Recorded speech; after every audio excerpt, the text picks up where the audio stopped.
A wonderful good morning here from the valley of Engadin. Usually we're used to sunshine, but not this year. Cloudy and snowfalls have started for the start of the 54th Engadin Skimarathon. An unusual year. Usually I would say good morning from Maloja, but not this year. The organizers had to move the start from originally Maloja to first to Sils and then another change over the past days to Silvaplana.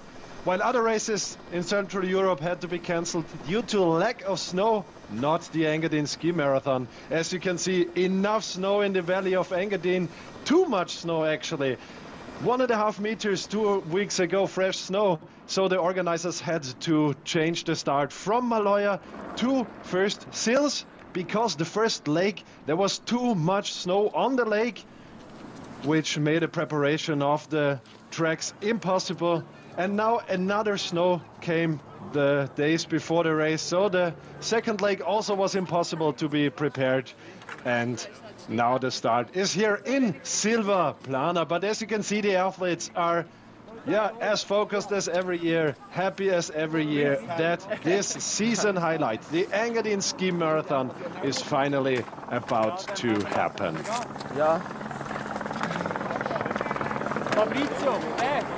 Yeah, even though it has started to snow right before the start, we only have a few minutes left. The women will start a few minutes before the men will start.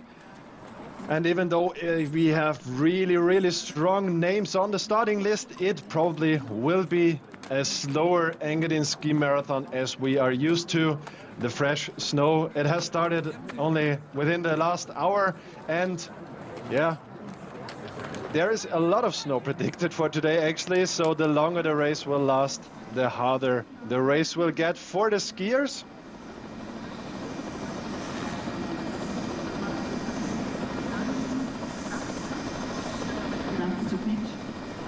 But honestly, we like these problems more than the lack of snow. So happy the Engadin Skimarathon is going to start. Just imagine, here you see the start area in Sils.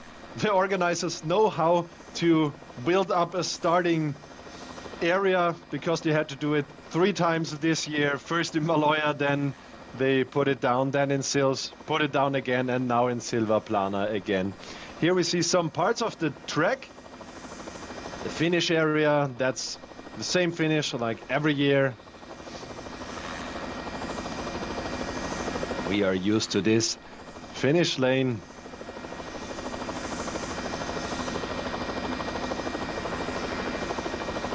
Yeah, also the track, the course will be a little bit different as the first kilometers are missing from the ski marathon and we still want to have a long race.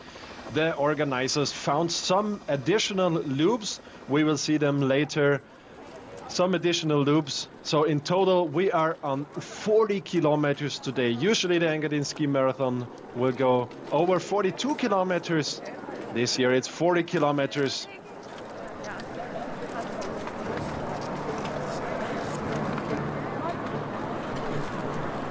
Slightly snow falling. The temperature is quite good with only 1- degree. But the wind could be kind of a problem for the skiers today, so we're not expecting a very fast race, even though these names are really good skiers. Giuliana Vero, the big favorite, she won last year, home victory, followed by Flora Dolci, French skier, very good performance at the American Birkebeiner earlier this season. Then, of course, other favorites like Marina Kellin, also a local skier and well performing.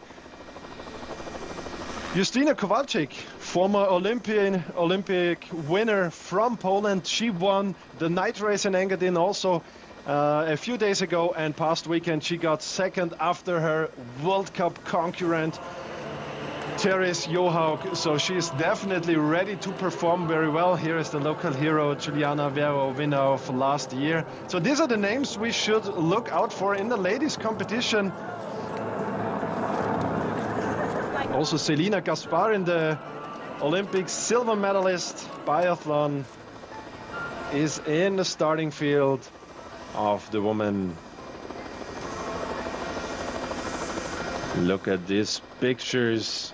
Almost 13,000 skiers are part of the 54th Engadin Skimarathon. Here is Marina Kellin, local skier.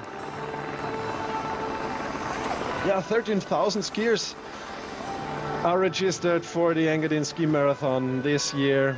So we're almost back to pre-COVID years with 14,000 starters.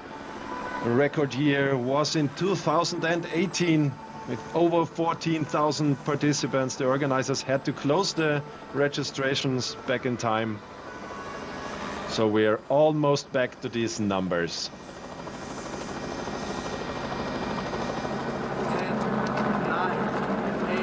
Only a few moments to the start. The ladies are ready and off they go. Ladies and gentlemen, the 54th Engadin Skimarathon is on. A different race than we are used to, but I'm very sure it will be exciting. Oh no, first crash here.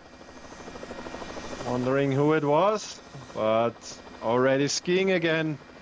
Not a big problem still in this pack. Yeah, the conditions on the track definitely will be challenging. The fresh snow, and the longer the race will last, the more snow will fall. So the local Swiss skiers are increasing the pace. 3 Swiss skiers on top of the pack. Juliana Vero, Kelin.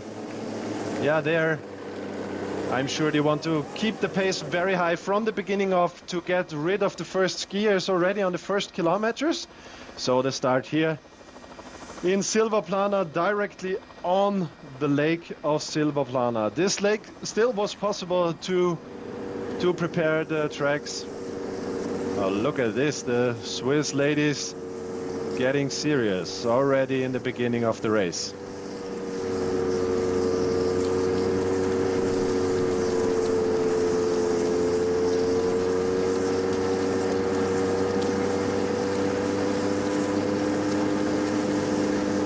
Selina Gasparin leading the group at the moment. Biathlonist, Olympic silver medalist. So definitely a high-performing skier. Yeah, the vision is not the best. Snow falls and fog.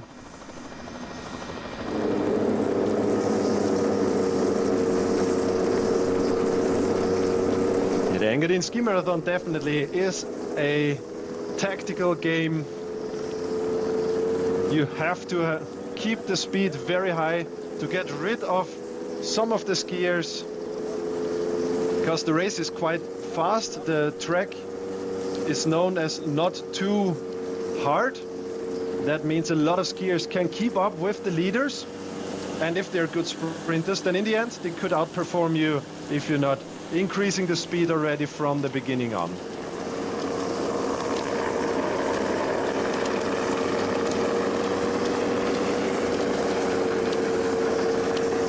So here you see Dolce Flora on the right side behind the Swiss skiers. She's definitely a name we should look out for. I wouldn't be surprised to see her on top of the podium. A few weeks ago at the American Birkebeiner, she got second behind Jessie Diggins. So she is definitely somebody who could win such a race.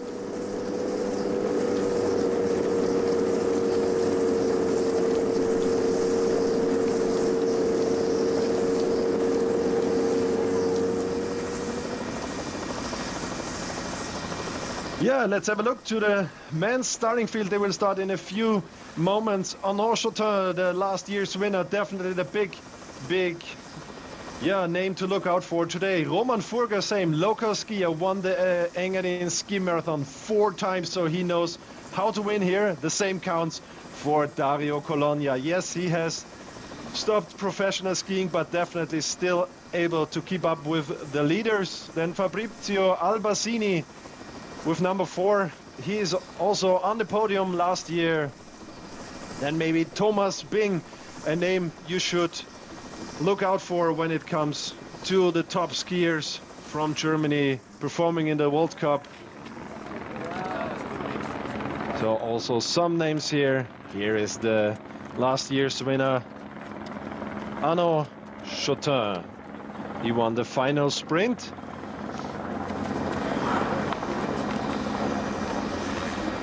Yeah, the snowfall, as you can see, is getting stronger and stronger, so it will definitely be a tough race.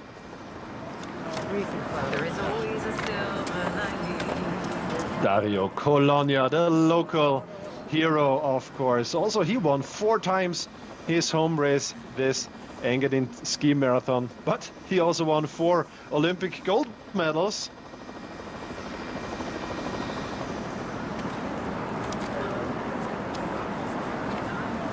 Here in the green suit on the right side, that's Thomas Bing from Germany.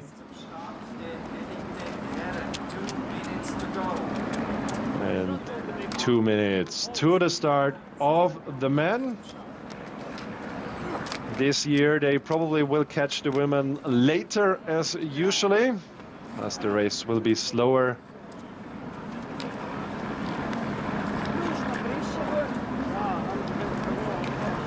The record time of the Engadin Skimarathon with that track, not this track we have in this year, as it's the start, not the original start, but the track record on the original course is 1 hour 22 with the 42 kilometers from Dario Colonia in 2019.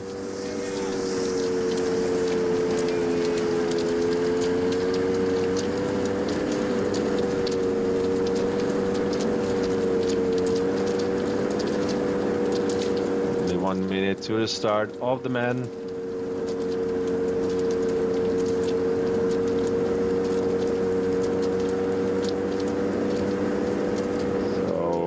Let's get ready for the men's start while Flora Dolce is leading the women's pack. After the first kilometers, it seems like they're slowing down a little bit. As I said, the Engadin Skimarathon, quite a tactic race.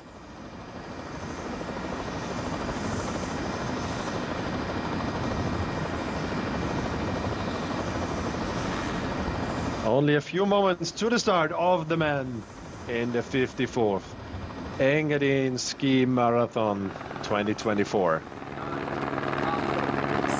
Countdown is on. And off they go. Let's go, guys. See you in S-chanf in the finish.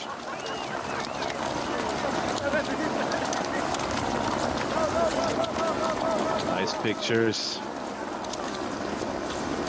And also here, it's always impressive how high the start speed is here at the Engadin Skimarathon. Directly over the lake here in Silvaplana. And not surprisingly, we have in Swiss skiers here in the lead, and the French skiers. They're definitely, maybe, or I'm quite sure it will be a fight between Switzerland and France for the victory.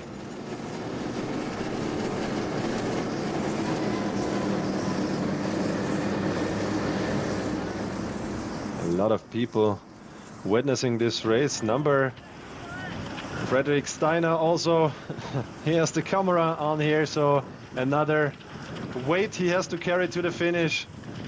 Thank you much for doing this, to give us this beautiful pictures. Yeah, number 19 before him, it's another German skier, Max Olex, also well known in the marathon skiing scene. He won the König Ludwig Lauf a few years ago, so also he knows what to do to be on top of a ski marathon. French skier leading the pack right now with Thomas Bing behind him. Simon Vouillet, And you can see the masses of skiers, always impressive year after year. how many skiers are attracted to the Engadin Skimarathon. It's the second biggest cross-country skiing race in the world. Only last weekend's Vasaloppet is bigger with 16,000 starters. But that's a classic ski race. Engadin Skimarathon is the biggest skating ski race in the world. Thomas Bing leading the group now.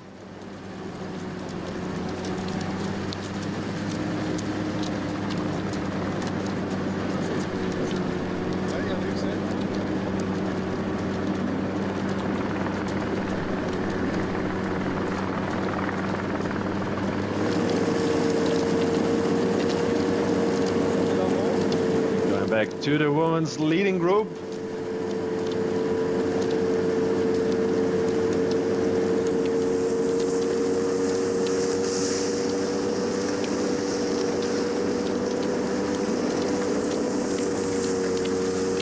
No big surprises here yet.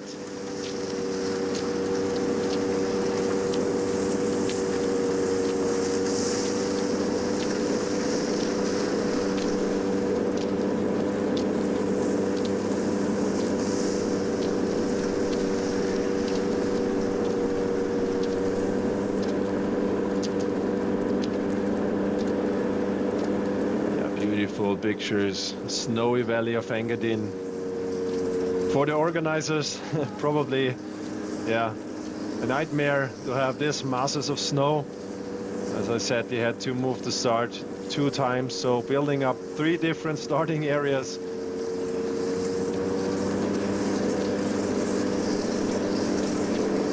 But for the, yeah, also for the skiers, not the easiest conditions, but for us as spectators, and yeah, definitely also for the skiers, it's, yeah, that's the thing we want to see. Where cross-country skiing is a winter sport, we want to see winter, we want to see snow, even though it's hard, of course.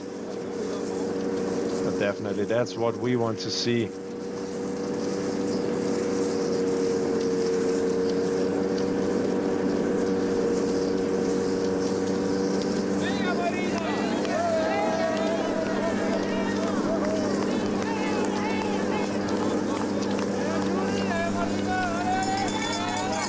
One week ago, the women's race from the Engadin Skimarathon, a quite famous race, took place with a very well-known winner. Therese Johaug from Norway gave her comeback after her baby break, followed by her opponent, whom she knows from the World Cup and Olympics already, Justyna Kowalczyk from Poland. Kowalczyk is also in the starting field here. And she won the night race on Thursday evening. So we will see if she can perform today too. So the high speed is stretching the field a little bit. It seems like 4 skiers are creating a little gap. Of course, that does not mean too much at this moment, but we will see how long they will keep up the speed.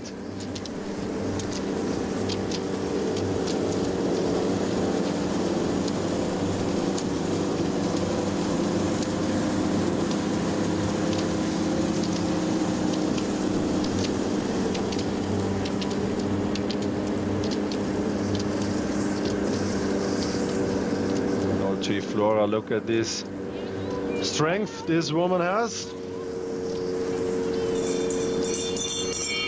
It definitely will be a challenge for the other skiers to follow her, but then we'll see how long she can keep up the speed. We're at the Olympic jumping hill, or the Olympic Schanze in German. Juliana Bero, Maria Kellin, yeah, the top skiers, the favorites, are all in the leading group. Yeah, a small gap for the first skiers, first 5 skiers here.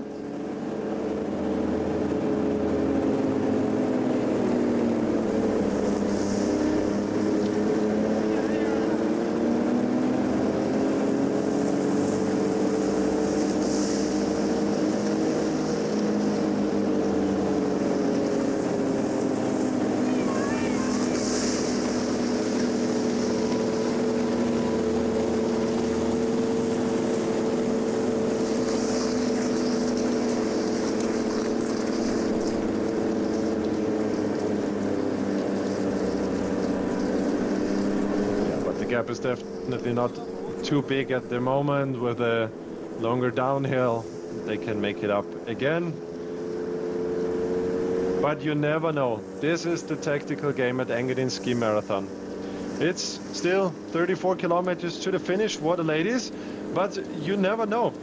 If there is a strong leading group, 4 or 5 skiers working together well and increasing the speed, then they could break away already that early in the race and they would never be seen again.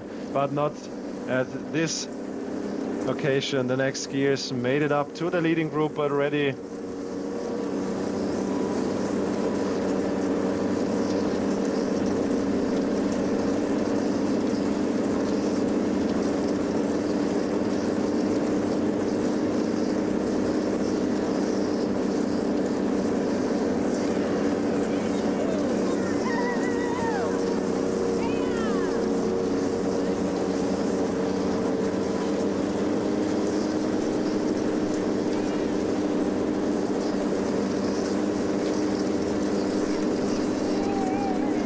Minutes into the race, so the warm-up is definitely done for the ladies yet.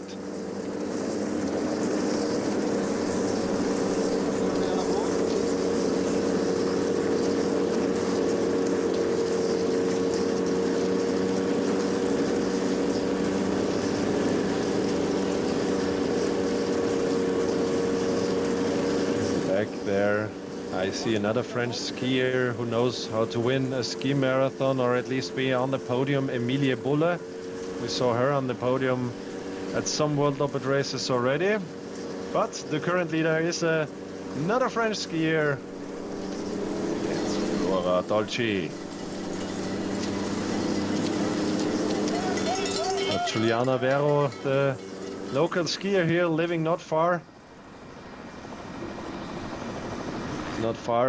from the starting place. She's training there.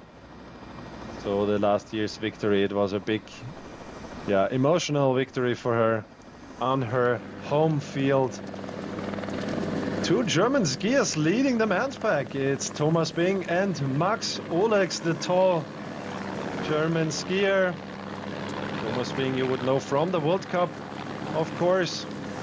He also skied the Vasaloppet past weekend, so the perfect warm-up for an Engadin Skimarathon. Almost being Max Olex, and then Swiss skiers. Yeah, he won the Engadin Skimarathon a few years ago, I think in 2014. Fabrizio Albasini last year's second. All in the same group still. Oh, we can definitely be curious about Thomas Bing, how he will perform today.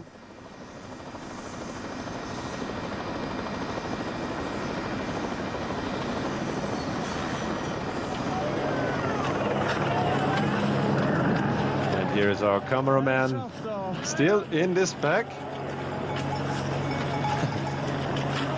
Thank you so much for doing this and giving us these pictures. Whoever skied the Engadin Skimarathon already definitely knows this uphill. You have some traffic jam there, especially if you're a little bit behind in the field.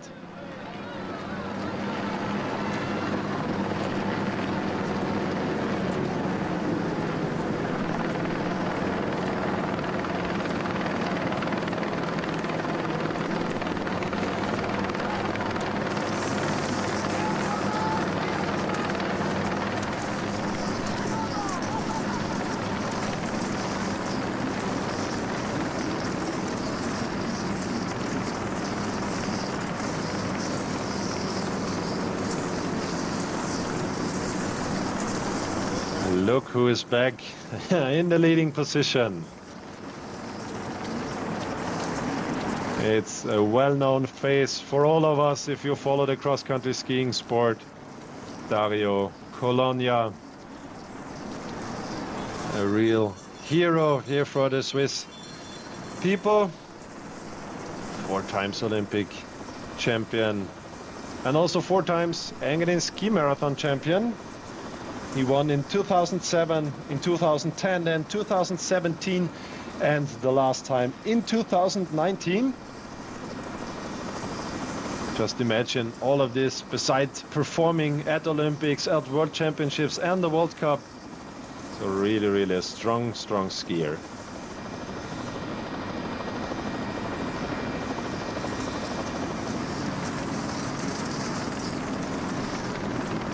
Another skier here in the leading group who has won the Engadin Skimarathon 4 times is Roman Furga.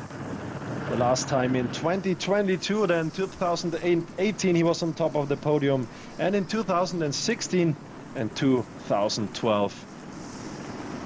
If he can manage to win today, or Dario Colonia, they would write history with the person who would win today would be the only person winning the Engadin Skimarathon 5 times. Either Dario Colonia or Roman Furga, who is leading the group right now.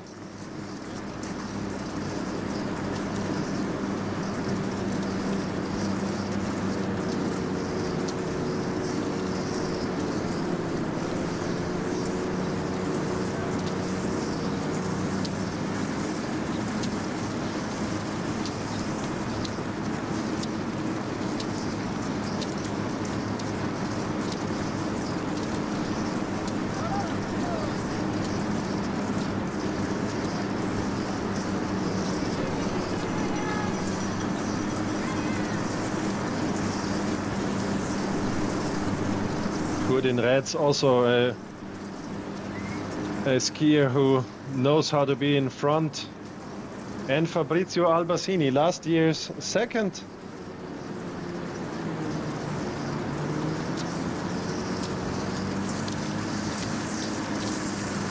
Excuse me, that was a mistake. It's Tom Mancini from France, last year's second.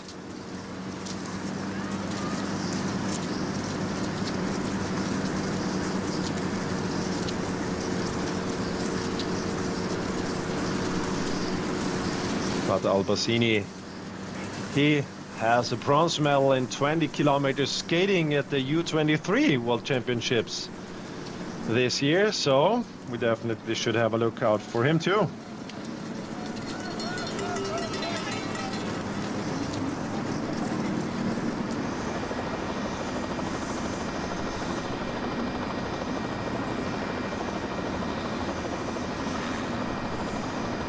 Now the skiers are passing the beautiful city of St. Moritz. You know this city also. If you're somehow into winter sports, you definitely know St. Moritz. Very well-known place. 2 Olympic Games have been there already. 4 Alpine World Championships in St. Moritz. And every year the Engadin Skimarathon is leading through the city of St. Moritz. Oh, here at the women's race, it's getting interesting already that early in the race. The first skier creating a gap. The speed is quite high after 22 minutes into the race.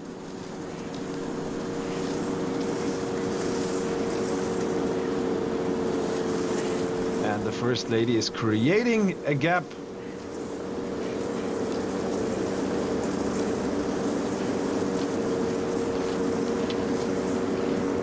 And not surprisingly, from France, Flora Dolci.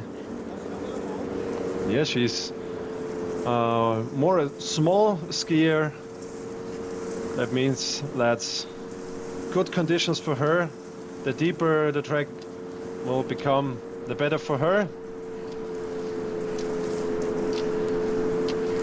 Beautiful technique.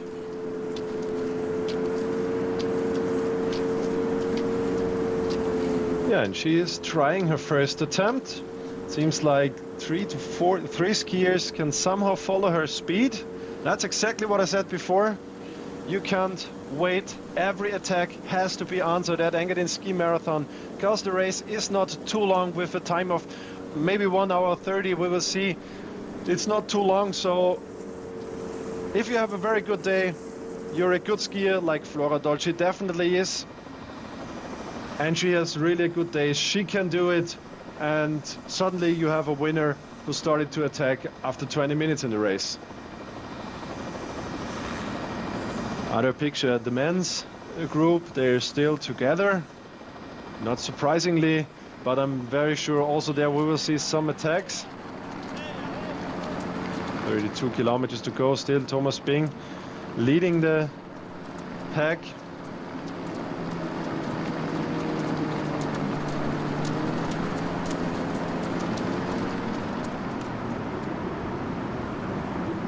Look at these beautiful pictures. This is what I've been talking about before. All the hundreds and thousands of skiers. Of course, we are interested in the winners of the Engadin Ski Marathon, but we all know the ski marathon is for these skiers, for the popular skiers, for you and me. For almost 13,000 skiers are here. Here's, yeah, traffic jam. A little bit similar pictures to the Vasaloppet, where you have this first uphill right after the start and a huge traffic jam of skiers for the first, yeah, maybe 1 or even 2 hours if you are in the back. But that's what the cross-country skiing sport in marathon skiing is all about. Skiing with hundreds and thousands of other skiers there. And that's exactly the mission of the Voltloppet, the series or the association. The Engadin Ski Marathon is part of not only the Engadin Ski Marathon, but also 18 other ski marathons around the world. The biggest ski marathons around the world are united to Voltloppet.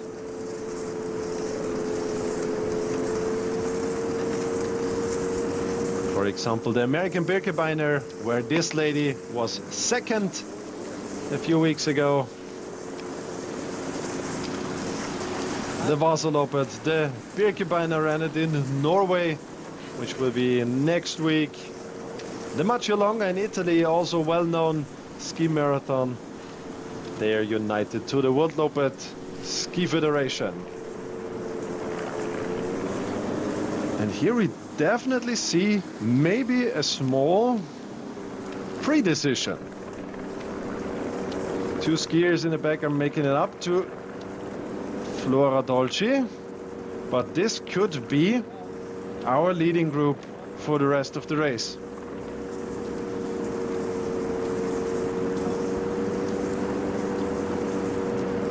Let's see it correctly.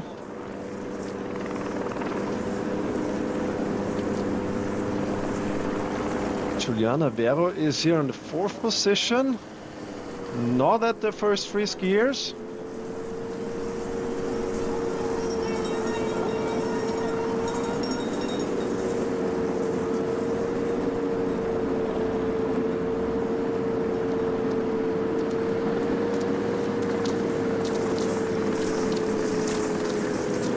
But definitely you see also at the men's race, this is not a game anymore. Speed is getting higher and higher with 30 kilometers to go.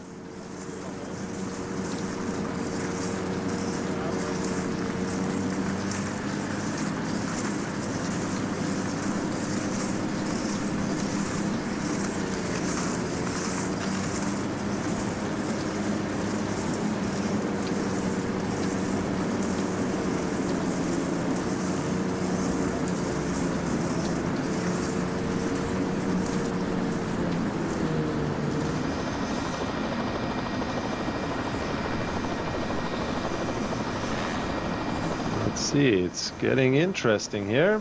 3 skiers at the women's race, creating a gap. Then there is a 4th skier. I guess it's Giuliana Vero, the 4th skier. Either she can make it up to these 3 skiers, or she will fall behind to the chasing group. under these conditions, it's probably not possible to ski on your own. So if she wants to stay with this leading group, she better hurry.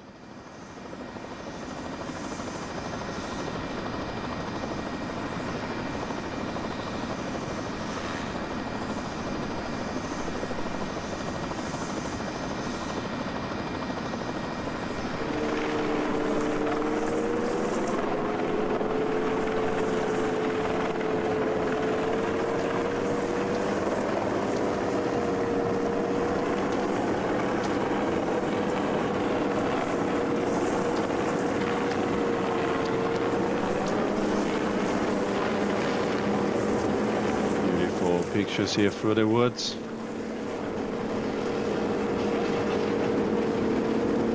And here we are at a very famous downhill.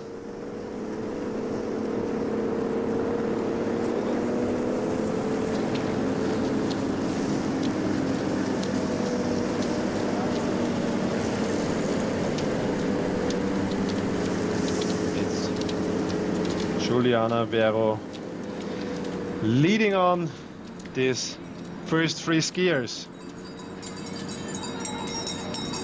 And also in the men's race now, the pace is getting higher and higher.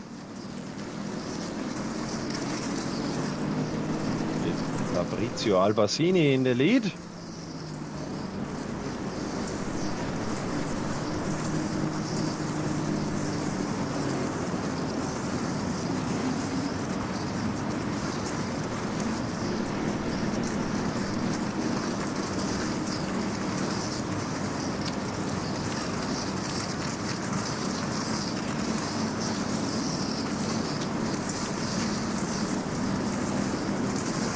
Fabrizio Albasini, the youth skier.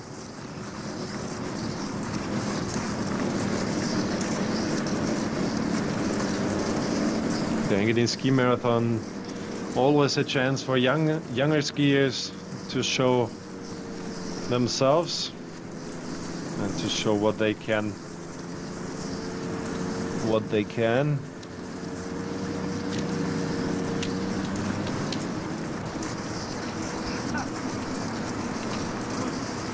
Look at these faces. Of course they have to fight, but they're happy that they can ski the Engadin Skimarathon this year again.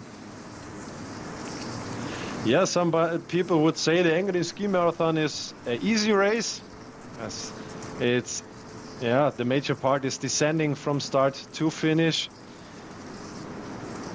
But if you have a little bit of wind against you, it can be really, really tough too. And you see the skiers are really from all around the world. Over 16 nations are starting at the Engadin Skimarathon this year. 70% of the 13,000 skiers, of course, are from Switzerland, but still 30%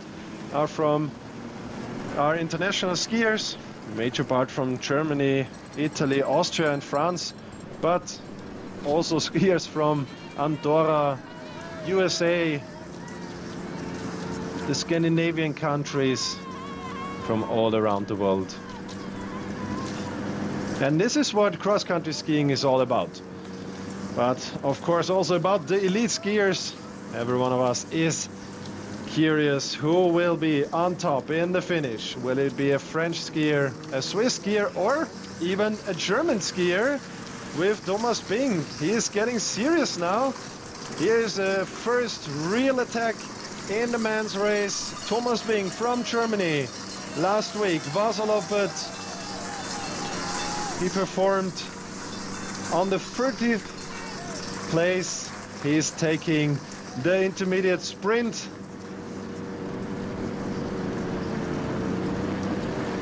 Wondering if he will keep up his attack, but probably not. He just wanted to have this intermediate sprint, and he got it. Congratulations, Thomas Bing.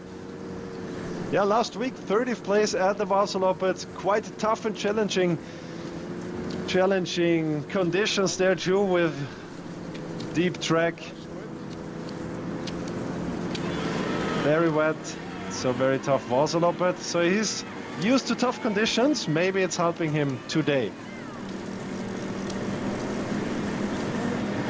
the ladies race. We still have the 3 ladies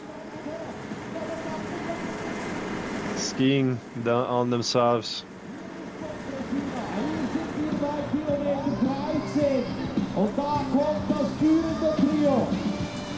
Yeah, as you hear the commentator here in Pontresina after 12 kilometers and 34 minutes.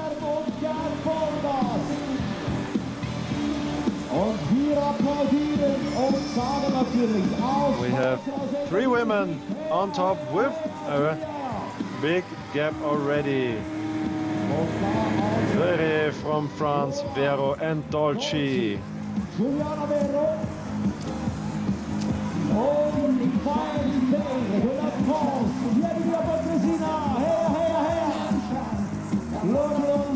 And let's see how big the gap is already and who is still in the pack in the chasing group.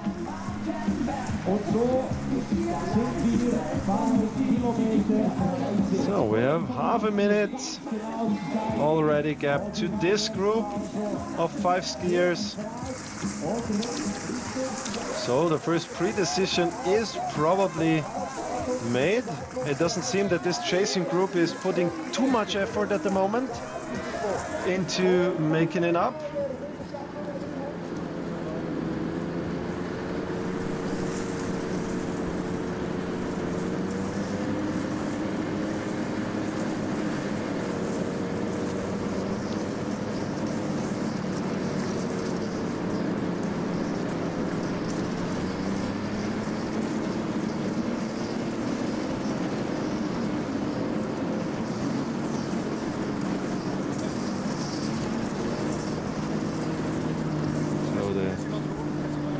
Ladies are getting catched by the men one by one already.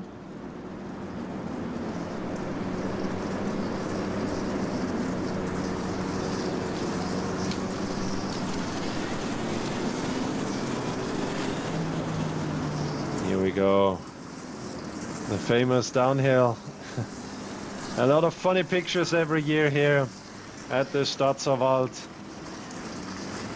Many crashes are happening here, usually no serious injuries, so we can call it funny pictures. Yeah, but also the men's pack is getting stretched more and more.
Group is passing the first intermediate here in Pontresina, and it's the Norwegian Johansen in the lead.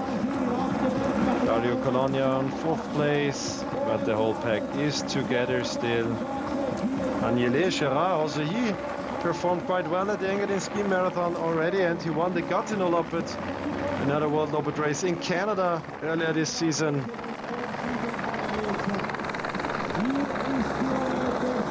Victor Lovera, 24 seconds later, he didn't make it to the podium last year. He tried to his attempt 7 kilometers 40 before the finish with a huge attack, and it seemed like he could hold it until the finish, but only 1 kilometer before the finish they took him, and then he had no energy left for the final sprint. But today already 20 seconds behind. And our cameraman in the pack.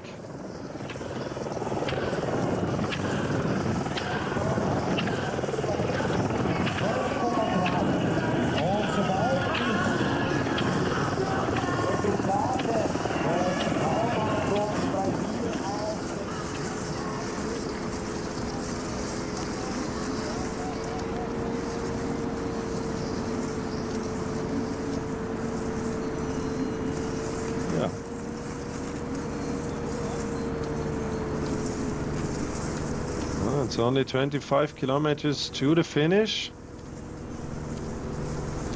One Swiss skier and two French skiers, Flora Dolci and Miley Vai and Giuliana Vero from Switzerland.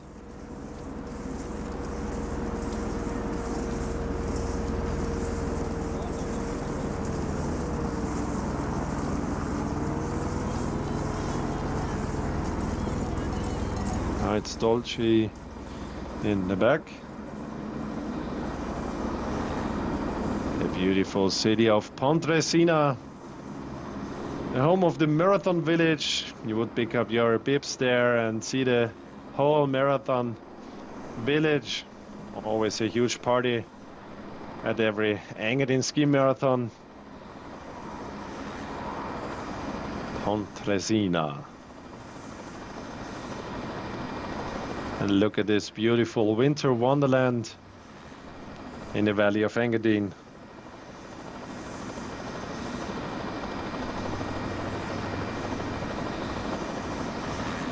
For the 54th time, this race is taking place already. What an history.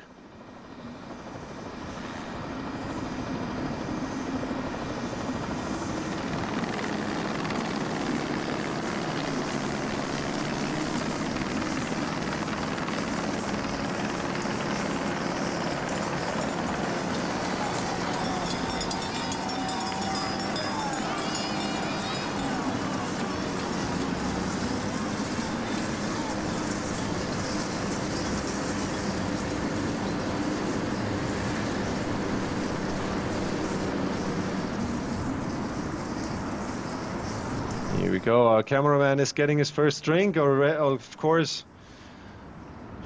Alongside the track there are feeding stations, enough feeding stations where you would get your drinks, water, energy drinks or isotonic drinks. And also some food to survive this ski marathon.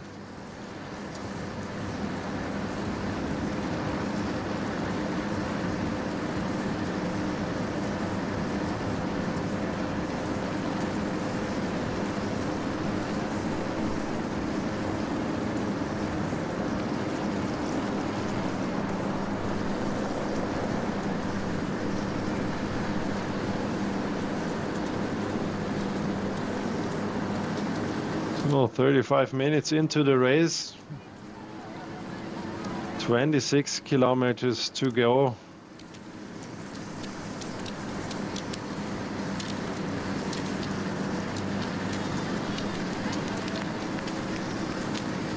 Yeah, now the challenging part in this race begins when the men start to overtake women by women. But that also is a game changer in the women's race usually, because a lot depends for the women. If they could find a group of men they could follow.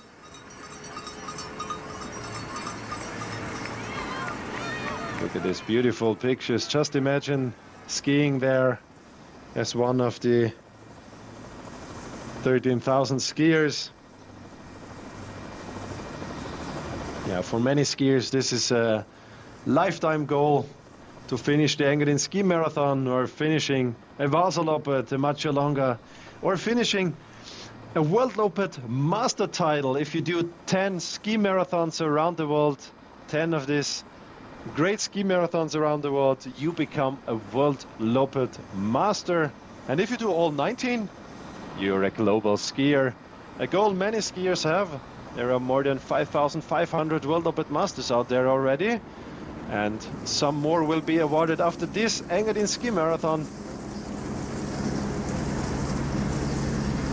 Already yesterday evening, the CEO of Engadin Skimarathon and the CEO of World Loppet had the honor to award new World Loppet Masters in Pontresina in the Marathon Village. And today, after this race, there are some skiers.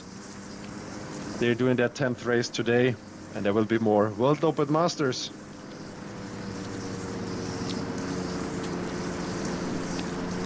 But now let's come back to the men's race, to the elite group. We still have a good mix of skiers changing in the leading work. Of course, you always have to calculate how much energy you would spend to do the leading work. On the other hand, if you want to be part of the decisions, you have to do your own leading work here. You cannot stay just in the back of the group. The other skiers won't accept that for too long. But Fabrizio Albasini is definitely somebody who's doing a lot of leading work in this race.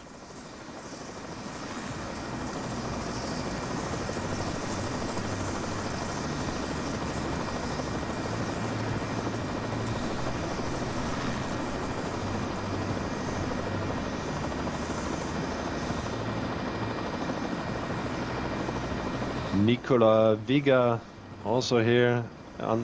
I think he's overtaking right now, leading the lead. Number 40, Nicola Viga, also a Swiss skier.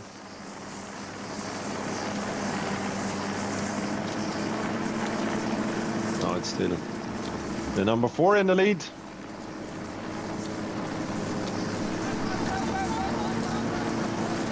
Fabrizio Albasini.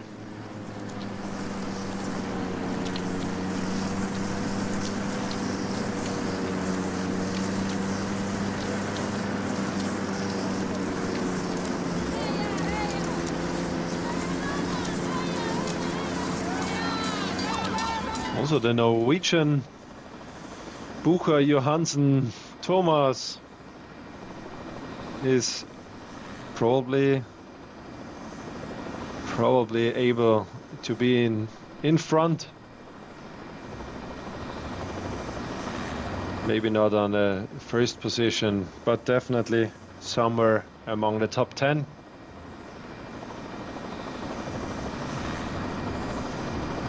Yeah, but a small group of the men is forming here with 6 skiers.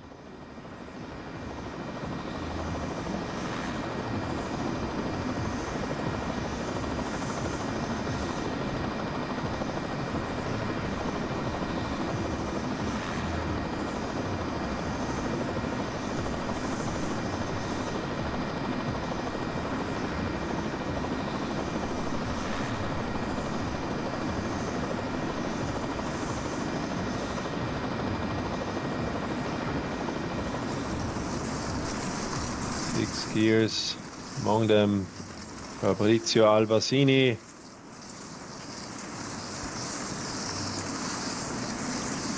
and the young Wigger.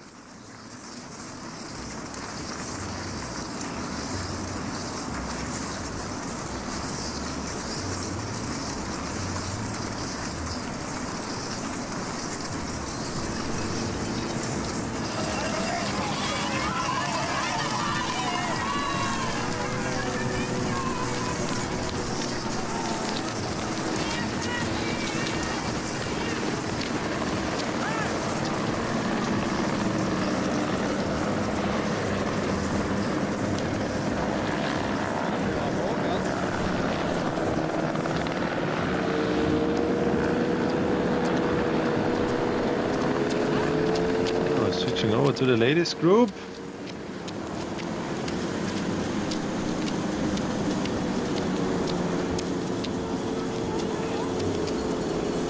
Yeah, these three ladies are working together very well. Juliana Vero in second place.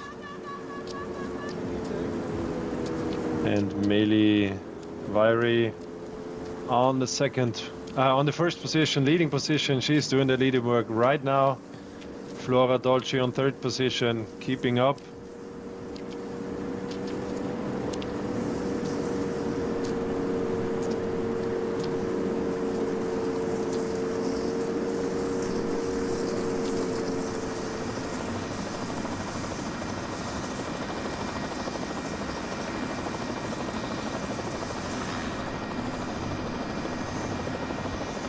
San Gian Church, also picturesque and quite iconic for the Engadin Skimarathon, especially when the World Cup was hosted there.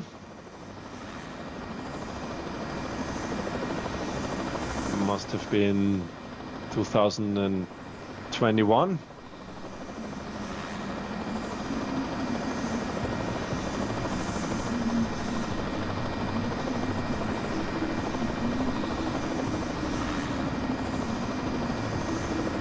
Yeah, we definitely have formed a leading group in the men's race. 6 men leading this race right now.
What a feeling in this pack there. Must be a challenging job with the camera on the head during this race.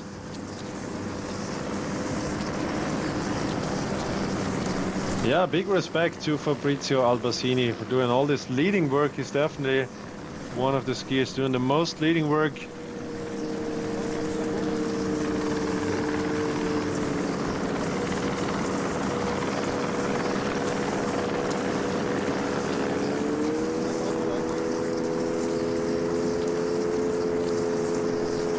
Years old. Yeah, and in the ladies race, it's the same picture for the last kilometers now. These 3 ladies, 2 times France, 1 time Switzerland, they definitely will fight each other for the victory in the 54th Engadin Skimarathon.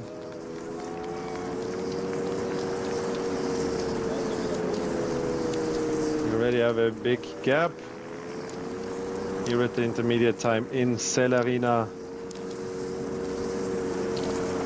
Meli Vairi, Flora Dolce and Juliana Vero.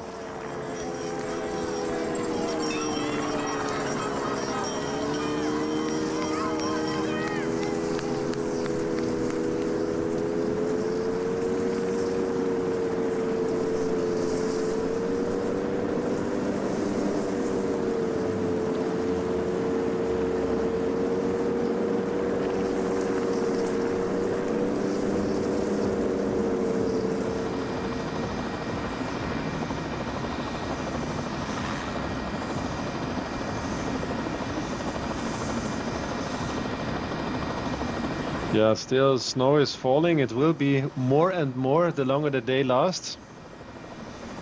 So it's definitely a hard marathon skiing day today for the 13,000 skiers. So the chasing group is more than 1 minute behind the first three ladies. And in the men's race, it's two Swiss skiers and the Norwegians leading. Dario Colonia is still with this group. Three Norwegians in the leading group of 6 skiers. 3 Norwegians and 3 Swiss skiers. Dario Colonia still with them.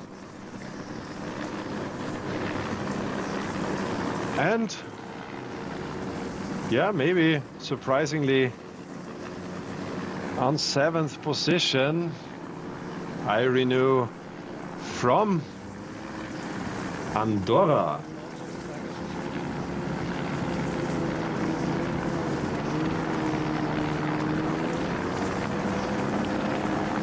I renew Steve from Andorra, also skiing in the World Cup. So you see a really international ski marathon.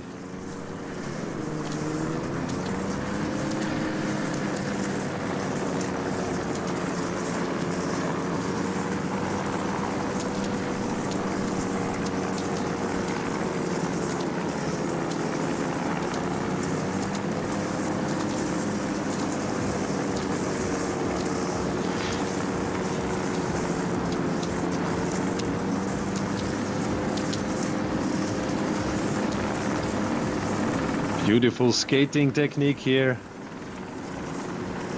from the leader Fabrizio Albasini.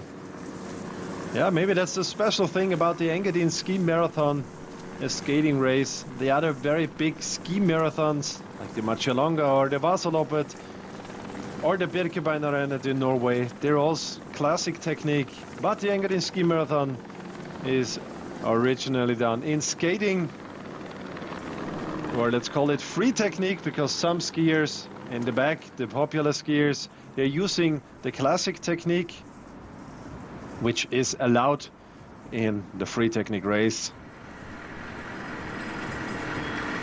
But there is no other race in the world as big as the Engadin Skimarathon when it comes to free technique skiing.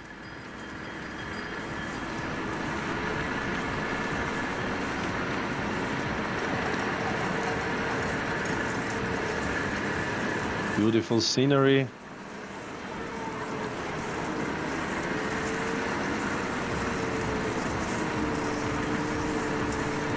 Yeah, as we talked before at the start, it was definitely not the easiest year for the organizers.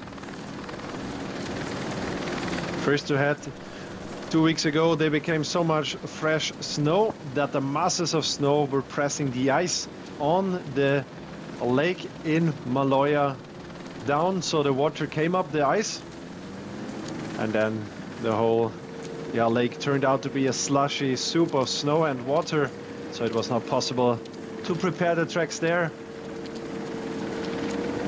And the emergency plan was starting in Sils, which was the plan in first place.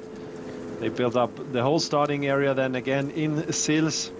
And then on a very short term, only a few days ago, they had to remove the start again from Sils to Silvaplana, as the second lake was the same problem.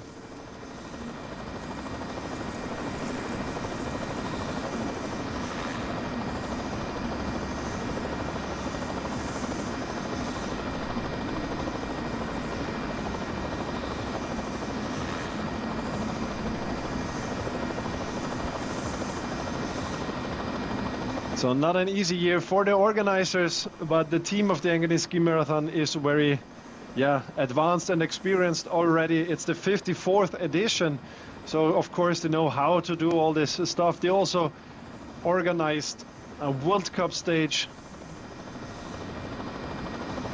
3 years ago on a very short term, as they had to overtake the final stage due to lack of snow in other regions in Europe. So, of course, the organizing team and hundreds and thousands of volunteers, they know what to do to make this thing happen. But still, a challenging time the past 2 weeks for the organizers.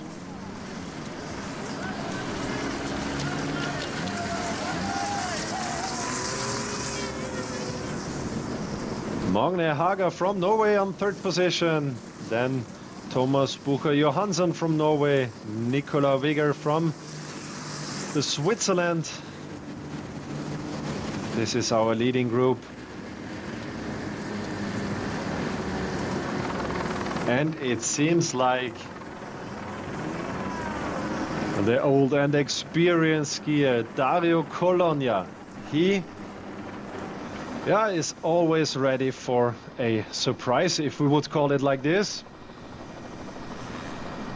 Only 17, 18 kilometers to the finish, and if Colonia can stay in this group, he has very big chances to win the whole thing, because he is so advanced with World Cup sprints, with final sprints at Olympics and at World Championships, that he definitely knows the game, the positioning, where to ski to be in the best position to win the final sprint.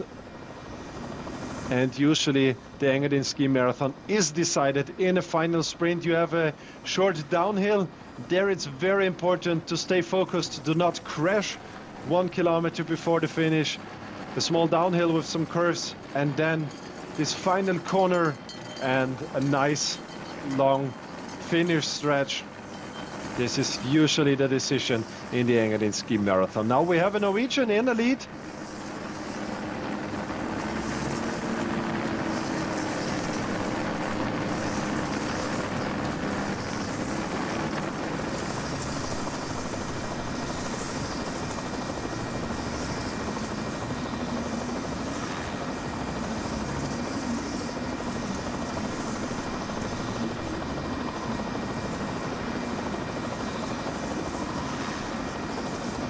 These beautiful snowfalls, and as we see on the flags alongside the track all the time, the wind is definitely also a big challenge here for the skiers.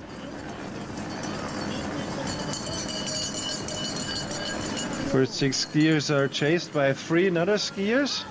This gap is not too big, only a few seconds, so these 3 skiers can definitely make it up if they're working together quite well.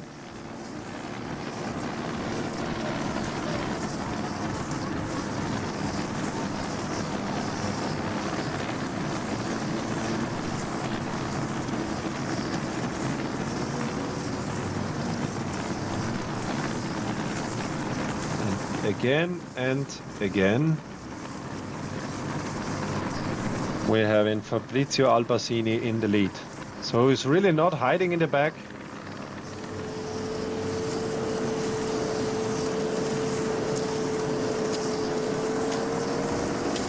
And here the ones chasing the leading group.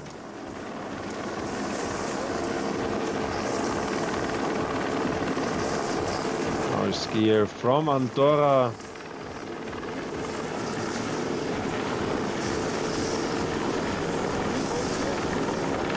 So a nice technique. Steve Irino on 7th position at the moment, the first chaser of the leading group.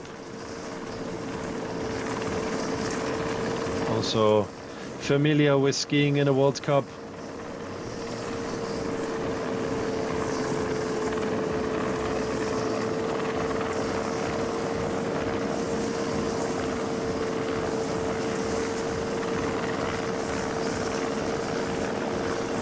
Irino Steve from Andorra, the first chaser of our leading group of 6 skiers.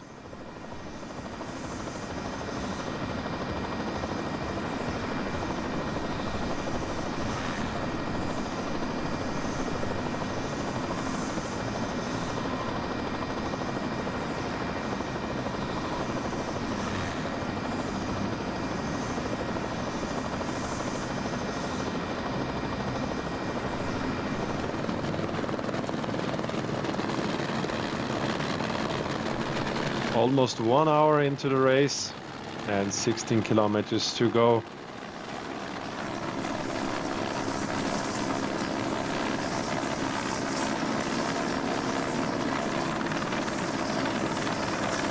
Yeah, I'm very surprised that Fabrizio Albasini, he is really working hard on top.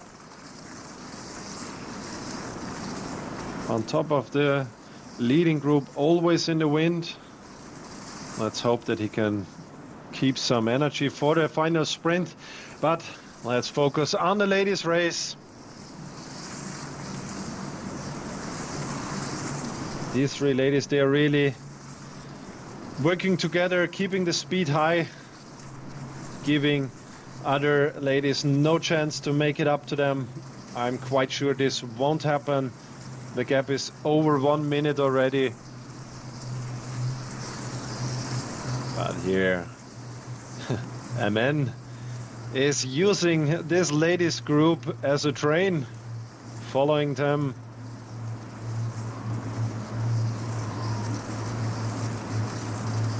Vairi just looking behind, just to make sure no other lady has made it up to them. They for sure want to discuss the victory among themselves today.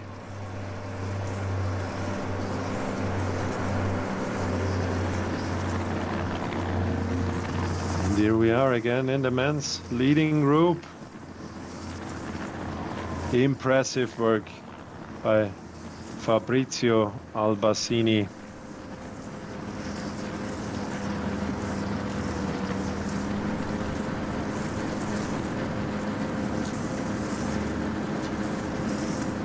Always in the wind.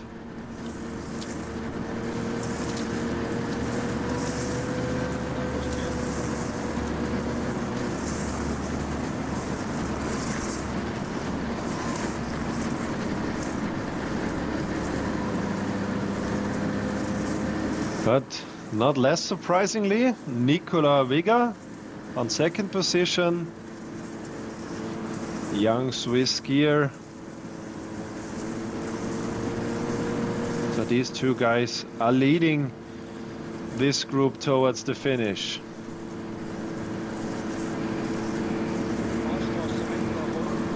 Dario Colonia is also in that group, and Manje Haga.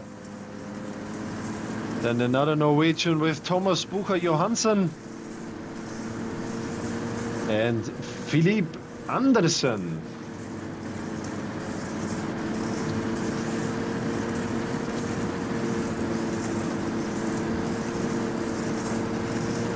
Philipp Fjeld Andersen.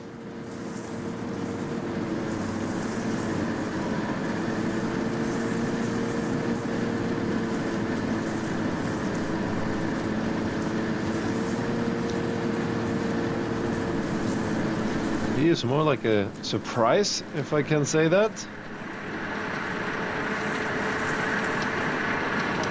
That's a quite high number, as he was not among the favorites. Yeah, the Germans. Max Olex and Thomas Bing fell behind already. They're here in the peloton.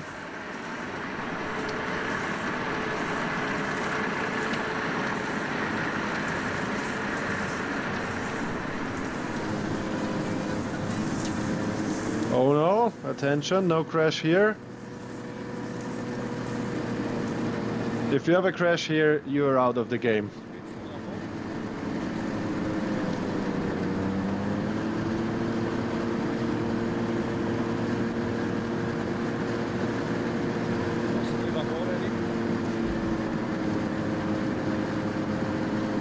Especially under these conditions, the race tough. The track will get deeper and deeper. So no crash allowed if you want to fight for the victory.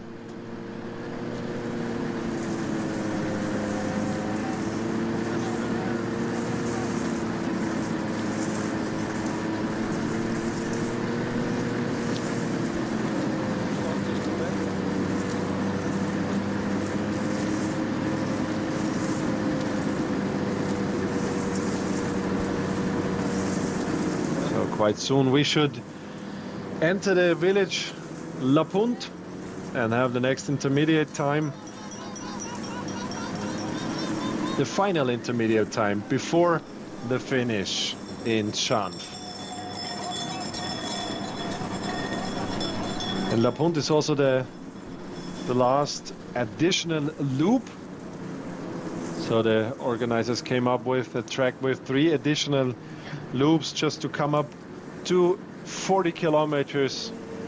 As of course the first kilometers of the race are missing with transition of the start.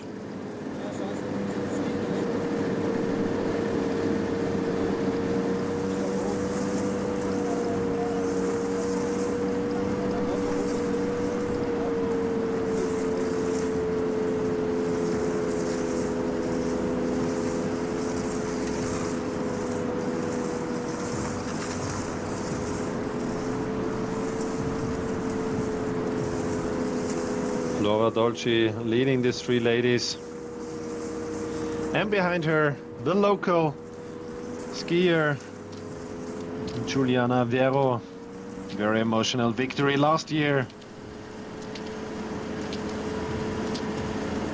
when she won just ahead of Nadja Kellin, another local skier, and Anja Weber, making this Swiss podium full 2023 Engadin Skimarathon. Very emotional, especially for the 2 locals. Let's see if she can repeat her victory. But there are 2 French ladies who definitely have something against that. With Flora Dolci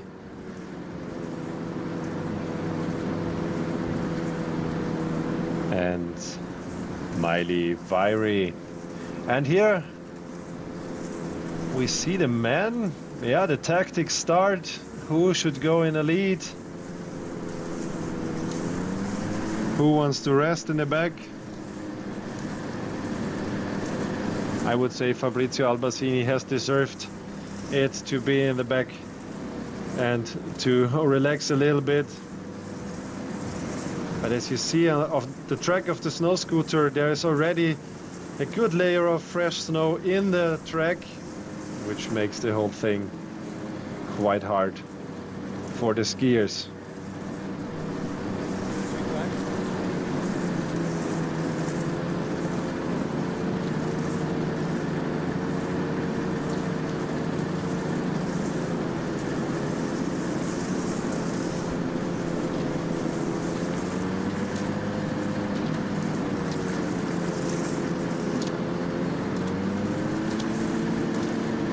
Nicolas Wigger, he's from Davos.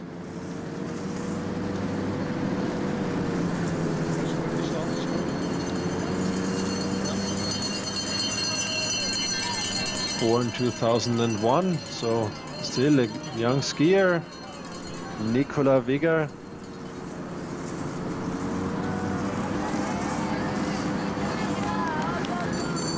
So, not too long anymore to La Punt.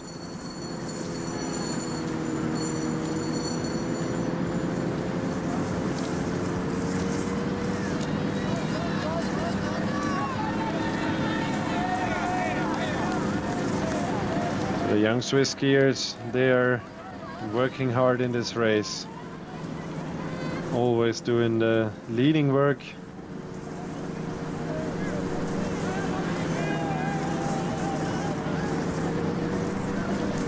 I'm wondering when will we see Dario Colonia on top of the leading group?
Vairi, Mayel leading.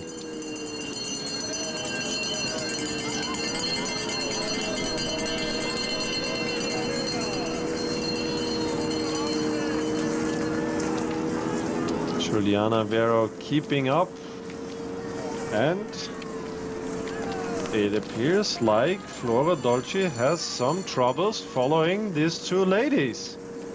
Maybe, ladies and gentlemen, we are seeing a small pre-decision here. This is really a gap already, and it seems like Flora Dolci is really struggling. Her compatriot Mayel Vairi is keeping up or increasing even the speed, and it seems like Flora Dolci really has troubles following these two skiers. Juliana Vero, she still can make it up. This could be a pre-decision. This is not just a small gap you would make up with the next small downhill. It really seems like, when you look at the technique of Flora Dolci in the back here, that it's getting harder and harder for her.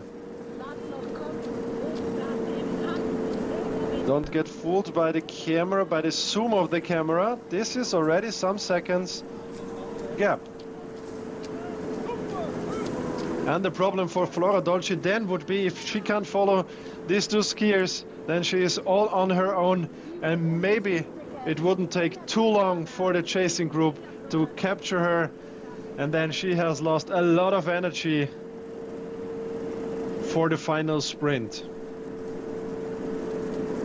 So now it's a very important section for Flora Dolci in this race, either to do the podium or maybe to not even be in the top 10. And if we see it correctly, the men right now will overtake the women's. This is looking like, yes, the men leading group. Maybe this is one more chance for Flora Dolci to making it up, if she could follow the men leading group, to catch up again with the two leaders here, Miley Vairi and Juliana Vero. Now Juliana Vero is overtaking the leading work. Of course, they would like to keep Flora Dolci in the back. And you only have one opponent for the victory on the final sprint.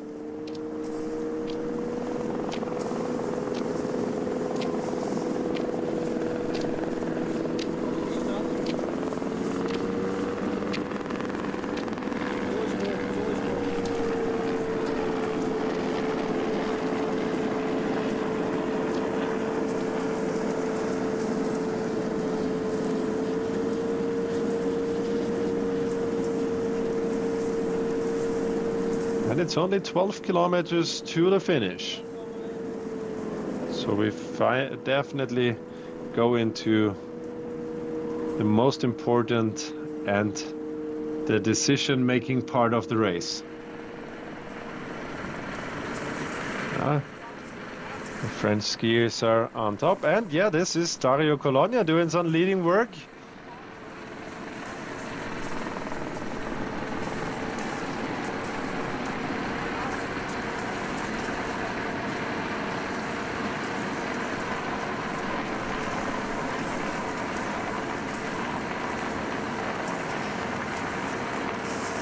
Focused faces.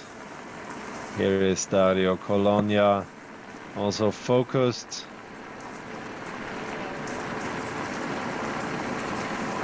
Yeah, as we know him.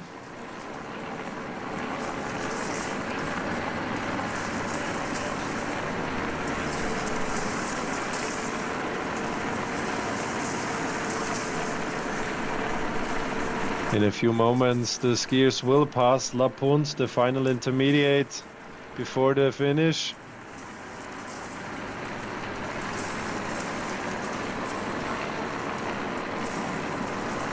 And then we will know who are the names fighting for the victory in the 54th Engadin Skimarathon 2022.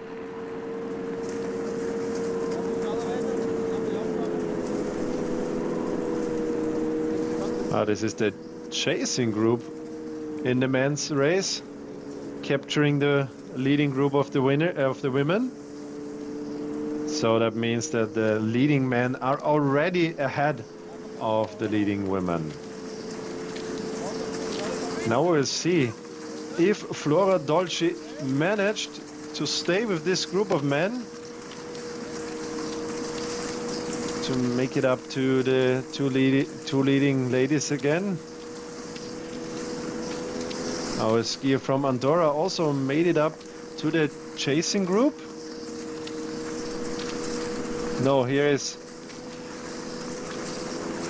Gerard Agnelé at the end of the chasing group, the winner of Gatineau Lopet earlier this year. No, Flora Dolci can't make it to stay with this group. That means she won't fight for the victory, but can she hold the third place? The gap to the chasing group in the ladies race was big already. You can't even see them on the camera here. So she has a good chance if she can generate enough energy for the final 10 kilometers to stay with place 3 and stand on the podium.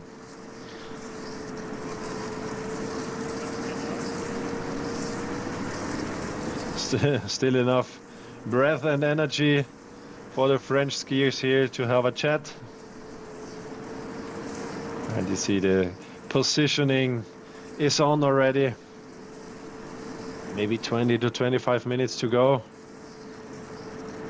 depending on the snow.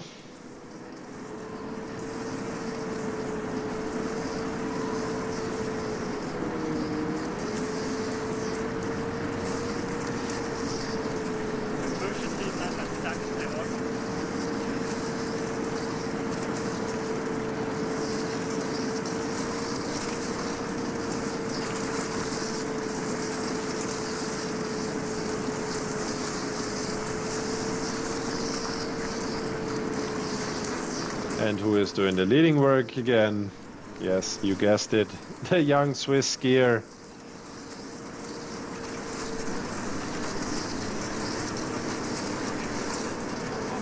Nicola Wigger.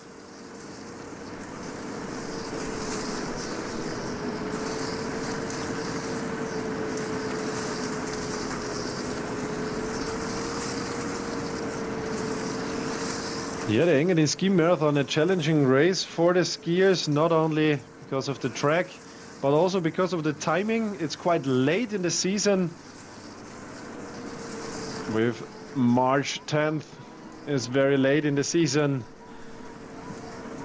You have done a lot of races already, maybe a small break before the Engadin Skimarathon, and then generating all the energy again to do such a race. It's not that easy for the skiers. Some use it as an end of season race, which is a great place to have a season ender there. Usually sunshine and beautiful mountain range in the valley of Engadin. And here we are at the next intermediate sprint in La Punt after 31 kilometers, and it seems like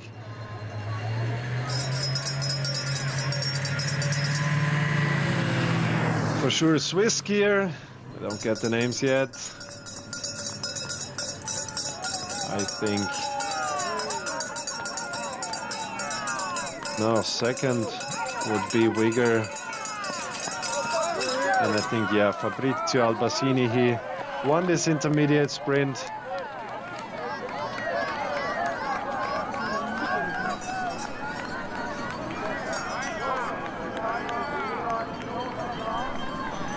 Unfortunately, we don't get the names, but it was Fabrizio Albasini winning this intermediate sprint, and second Nicola Wigger, if I got it correctly.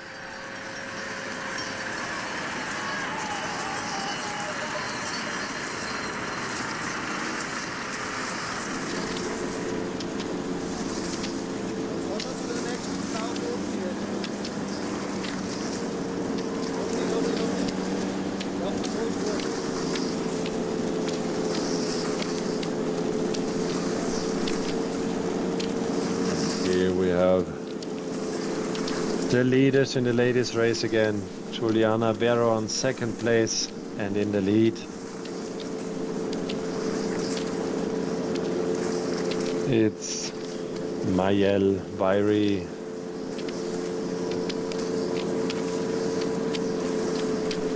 And in the back, two men who are following these ladies.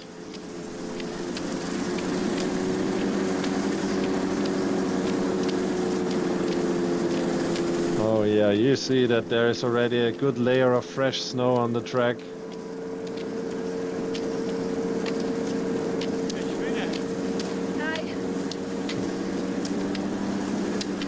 Small cheering words here.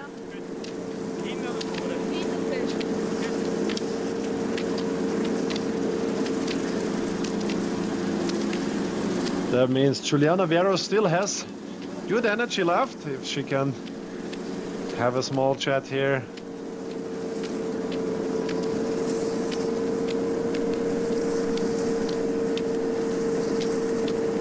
Yeah, but this is for sure a surprise that Flora Dolci was not able this time to keep up this high pace.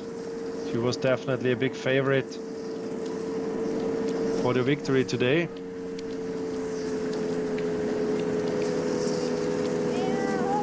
But not anymore.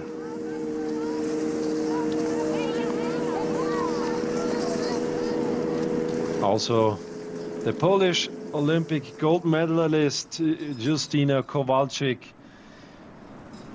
couldn't hold up the speed with the leading group. So after a victory in the night Engadina on Thursday and a second place in the women's race, it won't be a podium. And main race for her.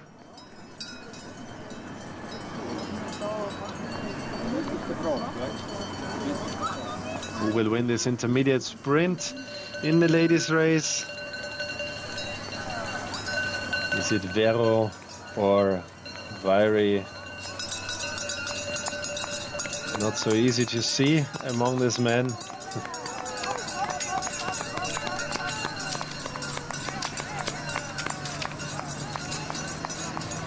And yes, it was Vairi winning this intermediate sprint.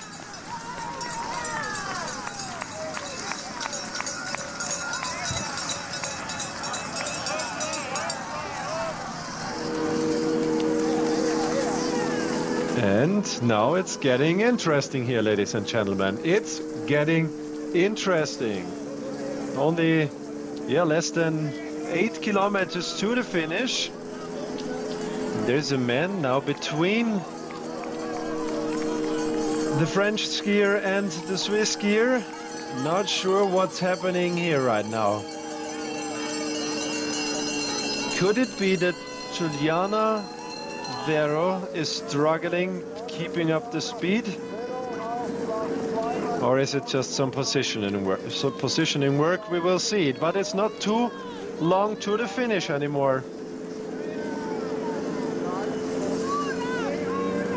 So if you're interested in deciding the race already on the track and not on the final sprint, then probably this would be the time for, or a good time for, an attack.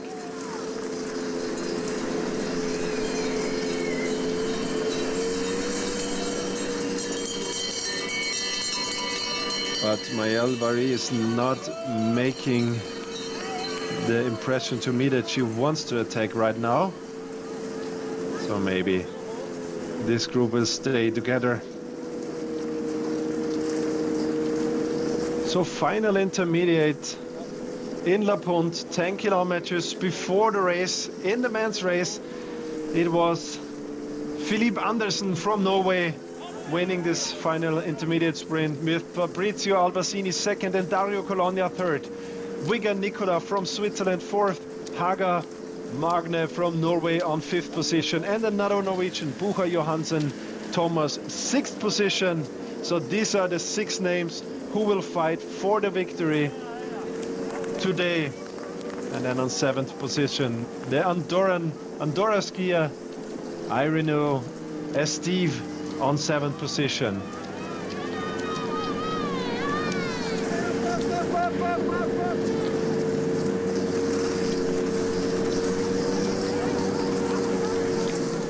And in the ladies race, it was Maya Vairi leading, then right after her, Juliana Vero second, and Flora Dolci third in La Punt. So for the men, it's only 6.5 kilometers to go. So we're definitely coming into the decision-making part of the race. Last year, this was exactly the place where Victor Loveron made his attack, and his attack lasted until only 1 kilometer before the finish, when the others made it up to him, and Arnaud Chotin was able to win the final sprint, not in this group anymore this year. So the victory will either go to Switzerland or to Norway.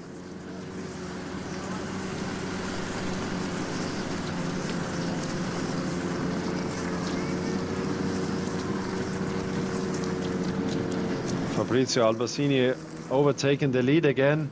I'm really curious if he has spared enough energy for the rest of the race.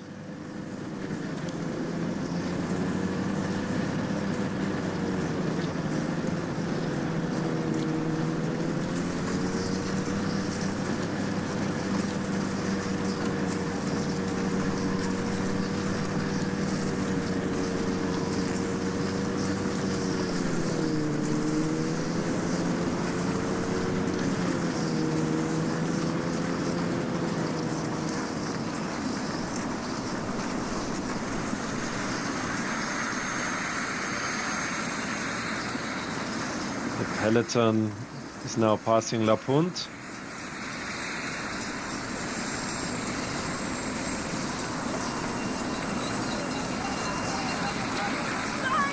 Yeah, again and again, after every ski marathon and after every year, we all have to say thank you 1,000 times to all the volunteers. Without them, such a race definitely would not be possible. There are so many people dedicated to the race. They're really into such races. They're happy to help at the feeding stations, in the finish, at the start area, in the registration process, in the marathon village. So many people needed to make this race happen, and they are so great people, always happy helping you. So thanks a lot to the hundreds and thousands of volunteers making the Engadin Skimarathon 2024 happen again.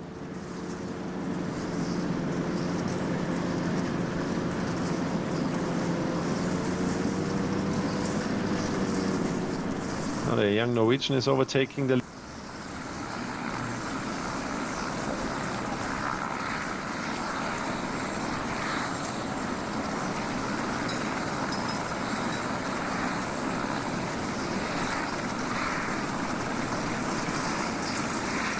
Oh man, you really could see how hard the conditions are already for the skiers.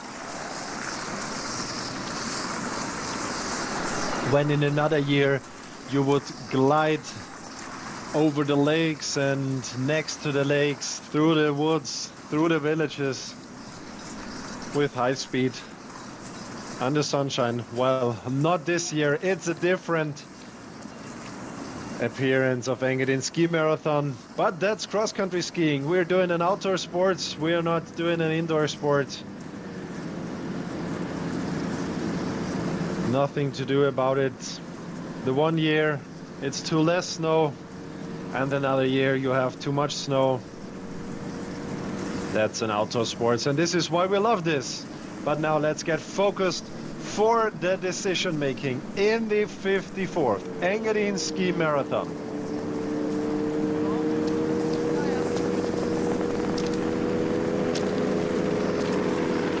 We're still having two ladies in the lead.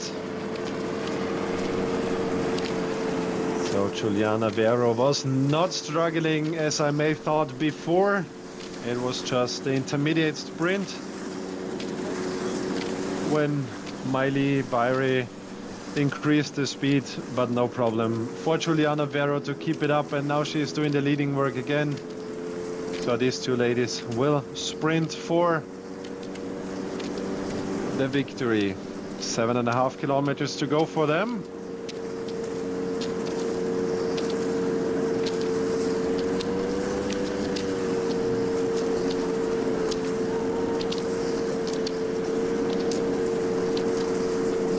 Miley Byrie, she got second in the relay and the U23 World Championships, and third place in the mass start, 20 kilometers.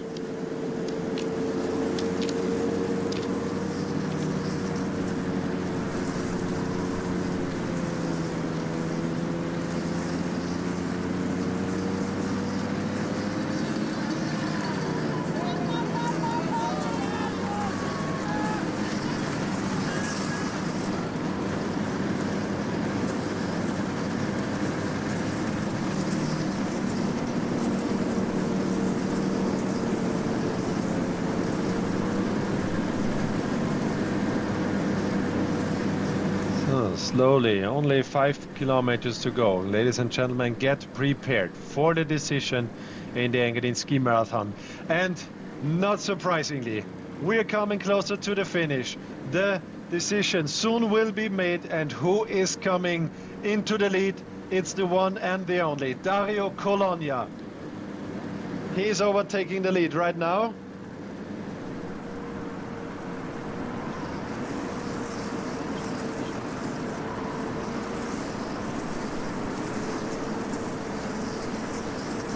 See the chasing group.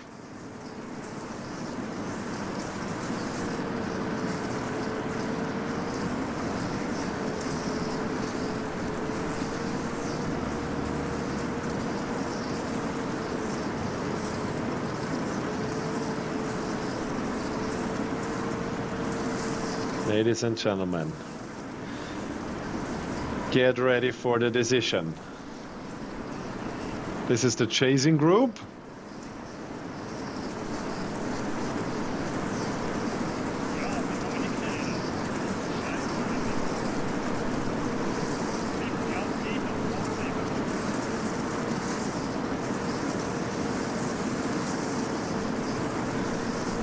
So we're still following the chasing group. Let's hope that the camera soon will switch to the leaders, as we're getting closer and closer to the finish.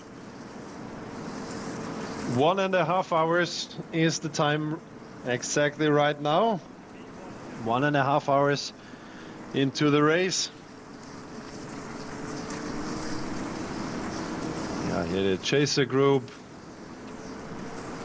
with the German Thomas Bing in it. Easy to recognize with the green suit.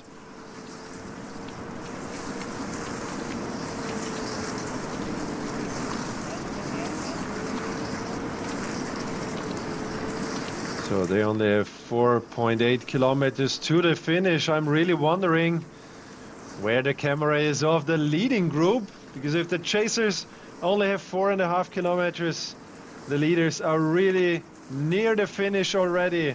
Here Agnelé Gerard, not his day today. He for sure is a skier who could win, but not today. And here is the leading group. Ladies and gentlemen, 4.6 kilometers to the finish. Now we have some small uphills and downhills before we come into this final downhill with the dangerous corners I told you before. Of course, we want to have a look at the leading group in the ladies race, but still same picture. Miley Byrie from France leading, and right behind her we've got another man in between, but next lady skier Juliana Vero, last year's winner. So these two ladies will fight for the victory very soon. And probably Flora Dolce, another French skier, she will be third, as she had a good gap to the chasers.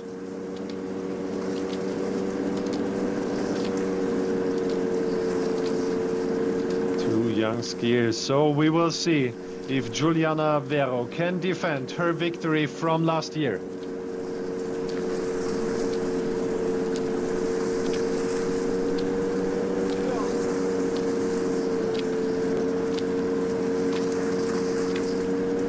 France or Switzerland is the decision in the ladies' race, and Norway or Switzerland in the men's race. So already 1 minute and 36 seconds is the gap for Flora Dolci.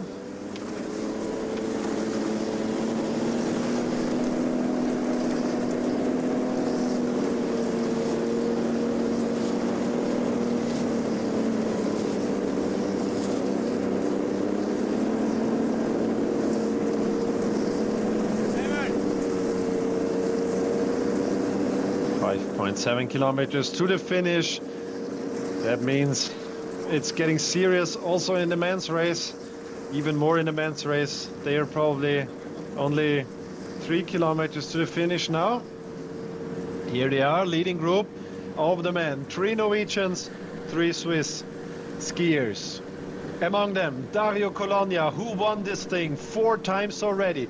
Can he repeat his victory for the 5th time? This would make him the only person in the history of Engadin Skimarathon winning the Engadina 5 times. Or is it a young Norwegian winning the Engadin Skimarathon? We will know it in a few moments. Again here, the ladies leader group. And now it really seems like Juliana Vero can't hold the speed. And honestly, if you ask me, if I have a look on these 2 skiers, if I'm looking at Miley Vairi from France, she really looks good and fresh, very focused. So it seems to me that she is going for the victory. Juliana Vero now really struggling. There are some meters between them already. This could be the decision in the men's race, but now we're having a look to the men's leading group. They only have a few kilometers to go. Maybe 2.5 kilometers, and it's Norwegians in the lead. Norwegians leading the Engadin Skimarathon now, 3.6 kilometers before the finish.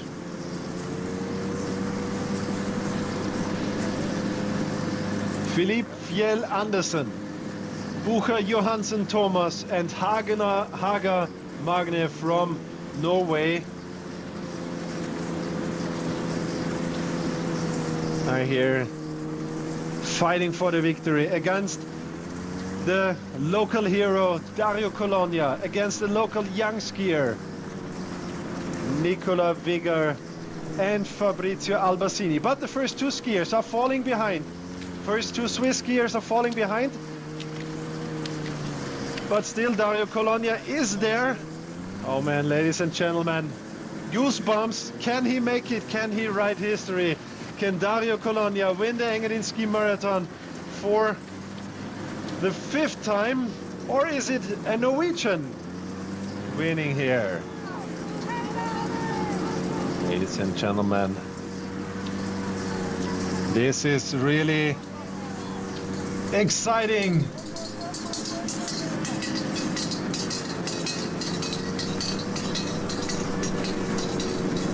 Oh, Andersen is looking back. Where is the rest? He has some meters already. But yeah, still 3 kilometers to come. And as I told you, there are some downhill sections to come. So a few meters are not enough.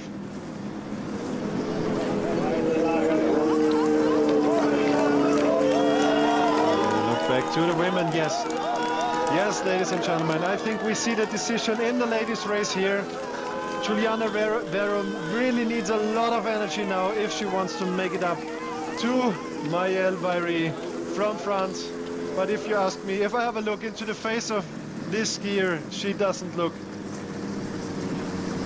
like she would lose a lot of energy to the finish. But also in the men's race, it's getting really, now it's getting serious. There are some meters between the Norwegian and the chasers. It seems to me another Norwegian, I guess it's Hagner Magne making it up here to Andersen, Philippe.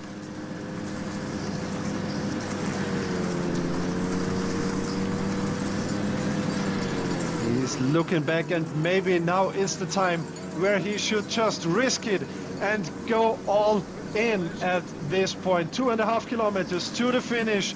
No need to look around anymore, no need to wait. Either you go for it right now, or you have to, or you maybe lose in the final sprint.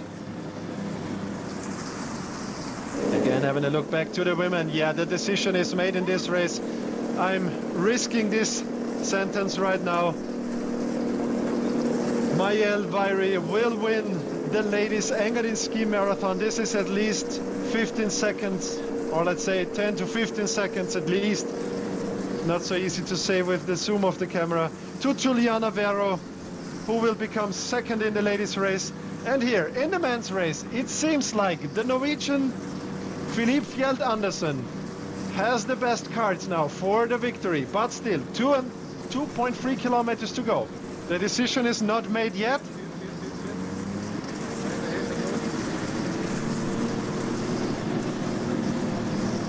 But also he's looking so focused, so strong. There must come a lot now from the three skiers in the back. Also some meters between second place. I can't see it correctly, but I guess it's Haga Magne from Norway, who is here in the second position.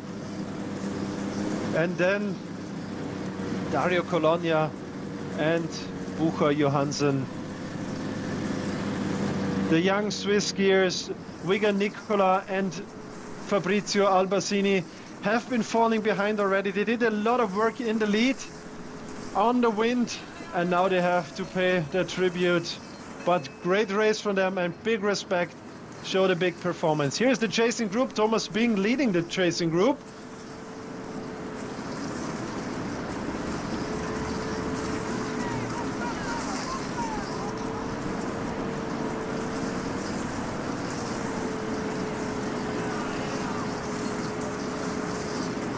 Thomas Bing with a hard Wasserlob at last weekend.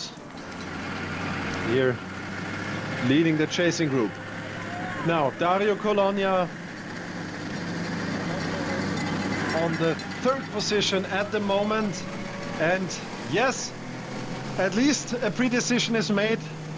There are some meters already between Colonia and here second placed. It must be Magne Haga from Norway, and another few meters. This is a huge gap, ladies and gentlemen, already. 1.5 kilometers to the finish, and the Norwegian.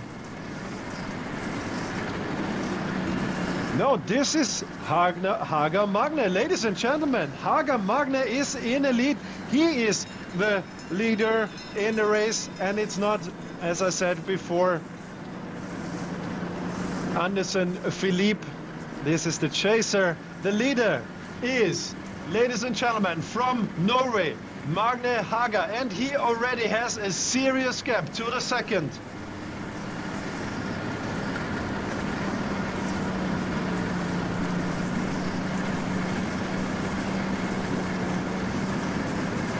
Coming from Oslo, Haga Magne, strong skier. You see he has good energy left. Ladies and gentlemen, I think this is the winner of Engadin Skimarathon 2024. The gap already was some meters, maybe 5 to 10 seconds, maybe even more. Always not so easy to say with the zoom of the camera. And this is the final kilometers. The final kilometer, 1,000 meters between this skier and a victory in the Engadin Skimarathon 2024. Now concentration, the final downhill with some dangerous corners. concentration, nothing should happen here, and then he is through and has the victory in the Engadin Skimarathon. But of course we are still curious who will be second and third. Can Dario Colonia make it to the podium? It won't be the 5th victory for him, so still he's sharing the title of the most victories at Engadin Skimarathon with Roman Furga, who never played a role here in this race this year. Here he is. He will enjoy the final stretch. No stressful sprint for him. Also the second place is quite secure. It must be Uke Johansen Thomas also from Norway, so it will be a double victory in Norway. So these are the dangerous corners I was talking about, but all seems good. Yeah, no final sprint at the Engadin Skimarathon in 2024. Usually we always see a final sprint, but these two Norwegians, they can enjoy this final meters. Here the final corner for Magne Haga, Norway.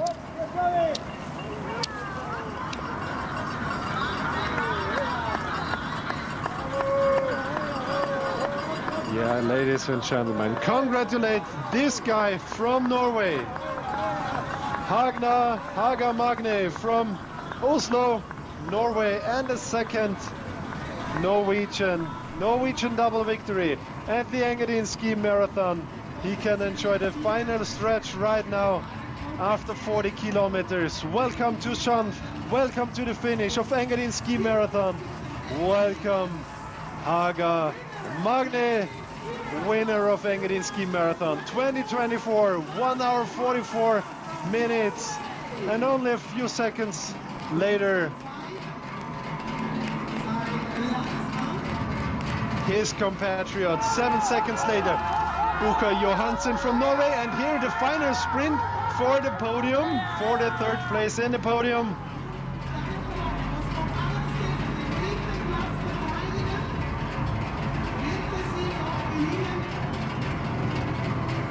And this victory will not go to Dario Colonia, 4th place for him.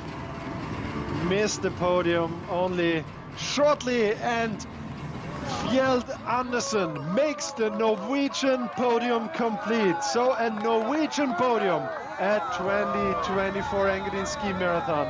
Haga, Uke Johansen and Andersen. Dario Colonia unluckily on the 4th position. And huge respect to this guy, ladies and gentlemen. Fabrizio Albacini, who made a lot of effort in this race. He made the leading work for a long time in this race. Respect to this skier. Congratulations to your 5th place. And same counts for the 6th place. Nicola Viggar coming in here. Also, he made a lot of work in the leading position. So maybe we will see one of these two skiers next year on the podium. Oh, look at him. He is exhausted. But we have a Norwegian podium. So top 3 Norwegian, the next 3 are Swiss skiers. And now we're focusing on the decision in the ladies race. But honestly, the decision is made already. Maëlle Vairi skiing the final kilometers to her victory in the Engadin Skimarathon. After 3rd place in the U23 World Championships relay earlier this season, and then a 2nd place in the individual race. Now a 1st place for her in the end of her season at the Engadin Skimarathon. Look at her, really exhausted, but she calculated very well with her energy. Had enough energy left to keep the speed up to the finish. And here is the first skier from Andorra coming to the finish. Also very strong performance, was able to get rid of the chasing group and getting his 7th position. From Andorra, welcome to the finish. Altimira's Irenault from Andorra, impressive. And here comes the chasing group, heading to the finish.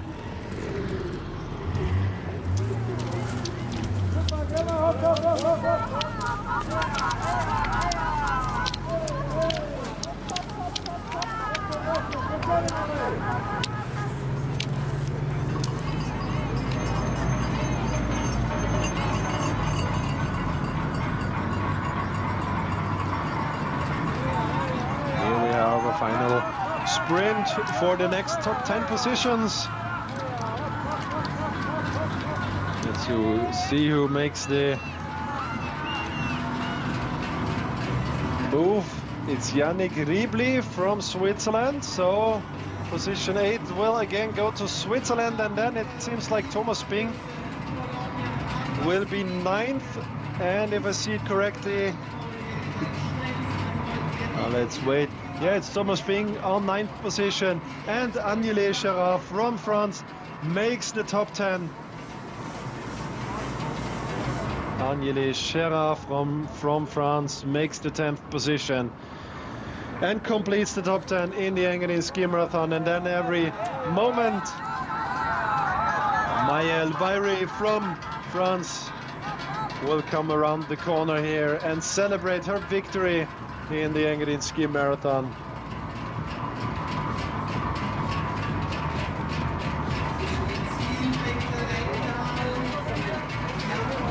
This is Jan Fessler coming to the finish now. Also a Swiss skier. And here she is.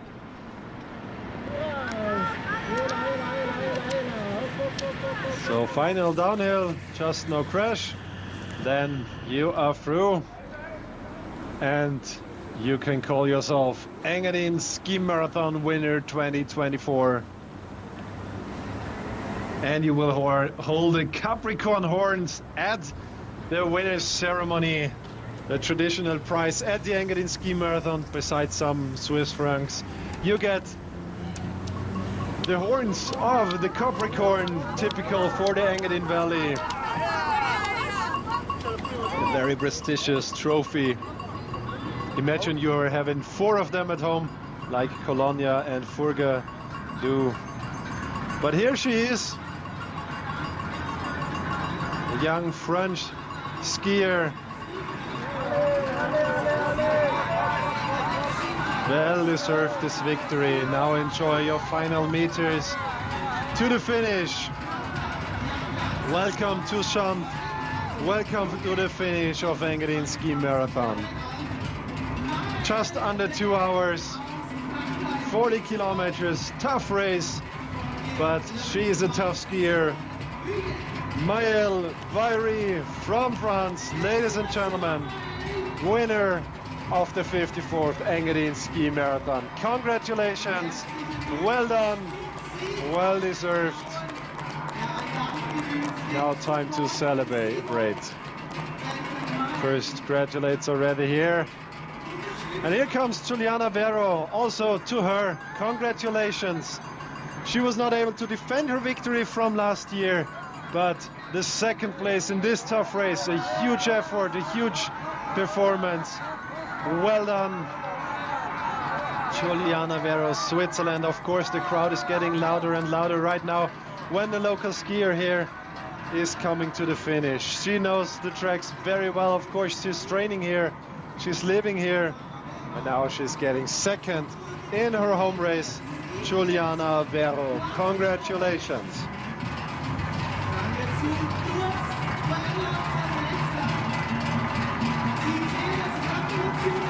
Here we go. Yeah, then it was a bigger gap, almost 1 minute, but 2nd place. I'm quite sure she doesn't care about this gap. Great race of these two ladies, and now we're wondering who will become third. Was Flora Dolci able to hold the gap to the chasers group, or was the chasing group strong enough to get her? No, it seems like she's here.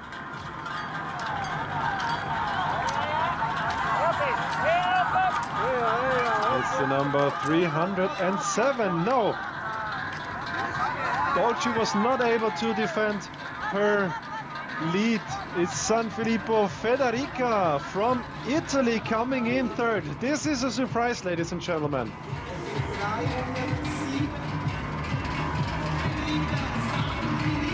So Flora Dolci, it was not her day. Yeah, she didn't look that well when she lost. The leading ladies. And here is San Filippo Francesca from Italy coming in third. Congratulations, what a surprise. Great job from Italy skier San Filippo. And fourth place goes to Wola, also Switzerland. And here fifth place then to Dolci. Unlucky for Flora Dolci, not her day today. France, Switzerland and Italy on the podium.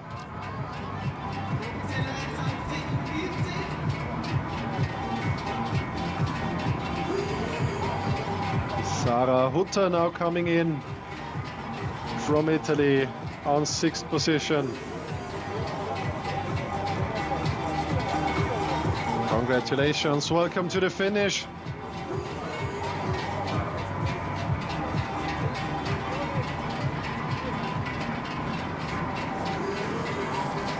And German skier Sophie Lechner will be the next one.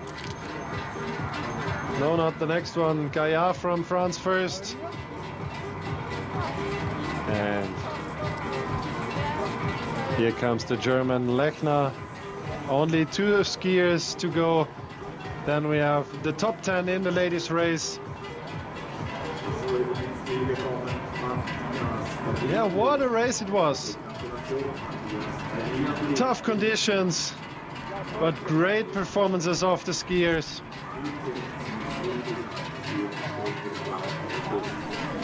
In the background you hear the bells, the traditional bells, cheering up the skiers year by year here. And the US skier Redal and Serena Boner from Switzerland is becoming is becoming 10th, concluding the top 10 in the ladies race. Now enjoy together with me the victory of the Norwegian Haga Magne. Congratulations one more time. Well deserved.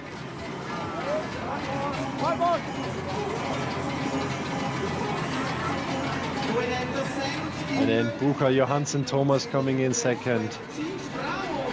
Yeah, this time not the final sprint, the decision making not on the final sprint, but already 3.54 kilometers before the finish.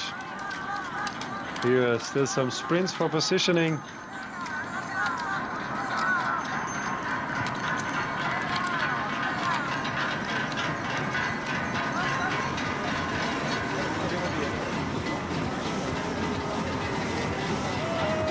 I think each and everyone here is just happy to be in the finish now.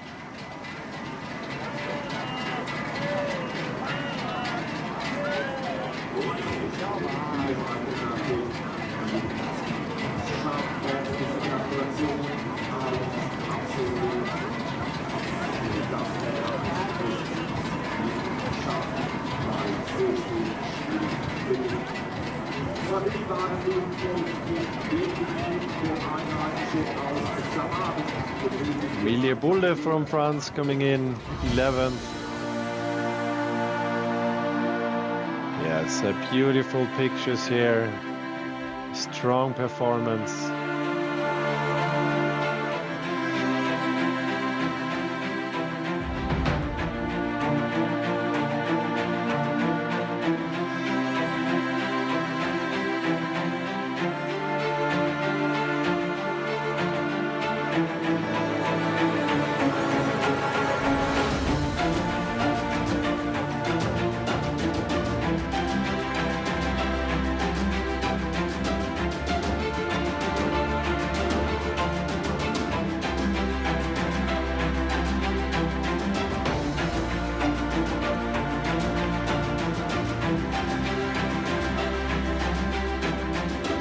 see in the faces of the skiers in the finish here from the winner that this was not an easy victory.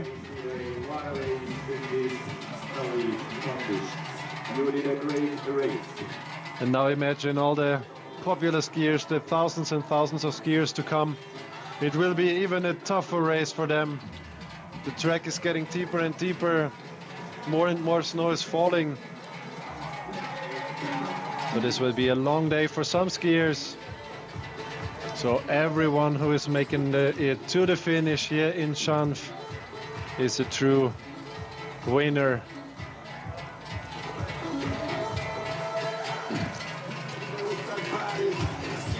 TP, the next one on the last meters once again. So again, the top 10 in the men's race.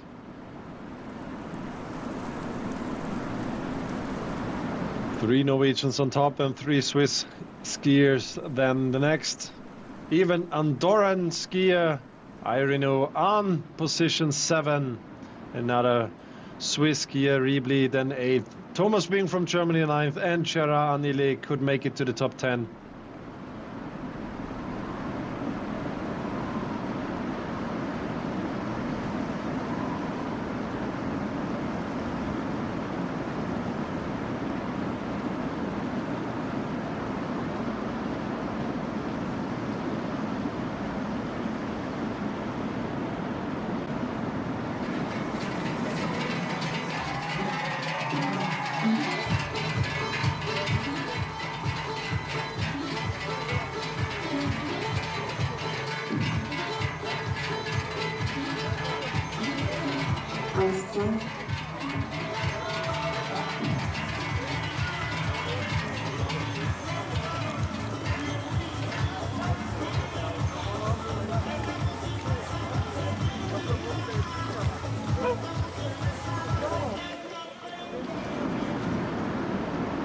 Now let's have a look on the final classification in the women's race. Maya Elvairi winning, Giuliana Vero second, and Federica Sanfilippo from Italy on 3rd position. Vola, Dolci, Hutta, Gaia, Lechner, Bredal, and Bona are the top 10 skiers in the ladies' race.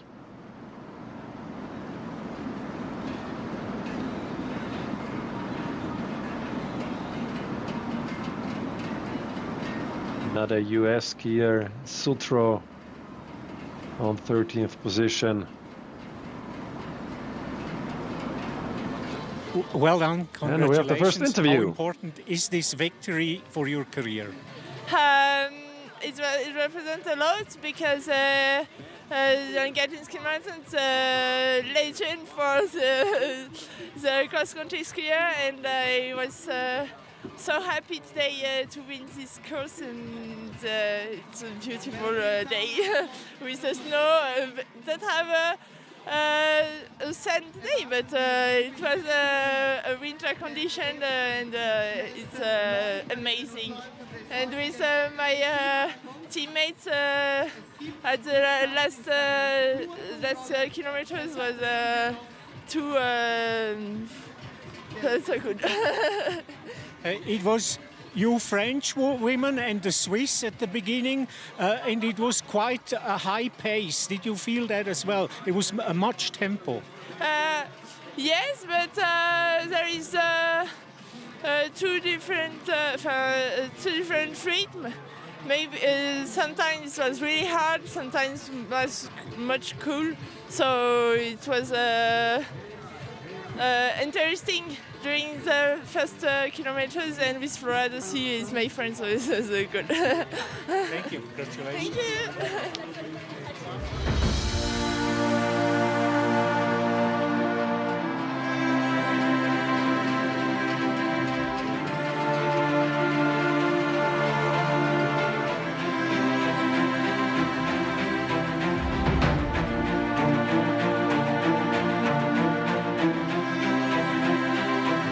See, small and light skier, so definitely good conditions for her. The deeper it gets, the more advantage for small and light skiers.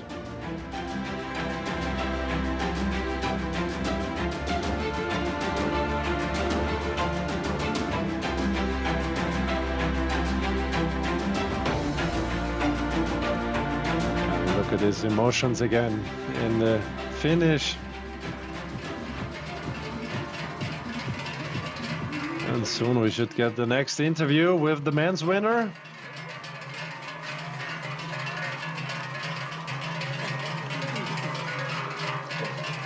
Curious what he has to say about this decision making in the Engadina.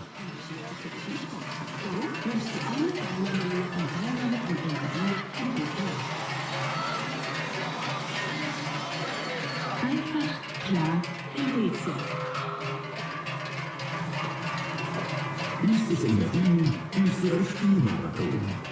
Coop unterstützt auch dieses Jahr den Engadin Skimarathon als Hauptsponsor und wünscht allen Läuferinnen und And soon we will switch over to the flower ceremony to see the top 3 again.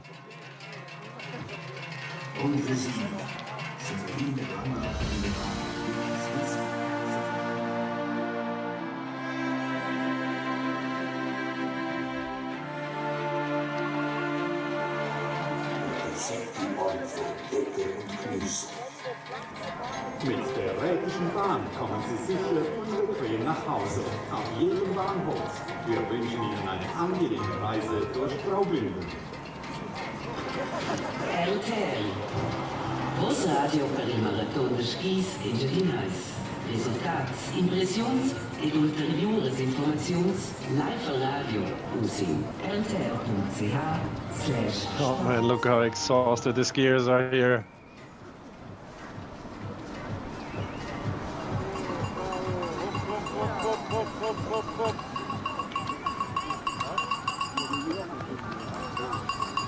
We have the next interview now for you.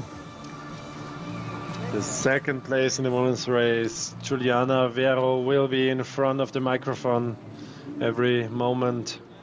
Juliana Vero, last time victory, this year second place. How do you feel? No, I'm really happy. I didn't expect it today. It was a really hard race, some really strong girls, and I didn't feel that great the last days, and so I'm more than happy. It was quite a tactical race. How difficult have the conditions been? It was really difficult and hard today, and I was surprised that we were, after the uphill, we were a group of 3 or 4. So I was pretty surprised about that, and afterwards we worked quite well together, and in the end, Mile was stronger today. Bleib gerade noch da, machen wir noch Schweizerdeutsch.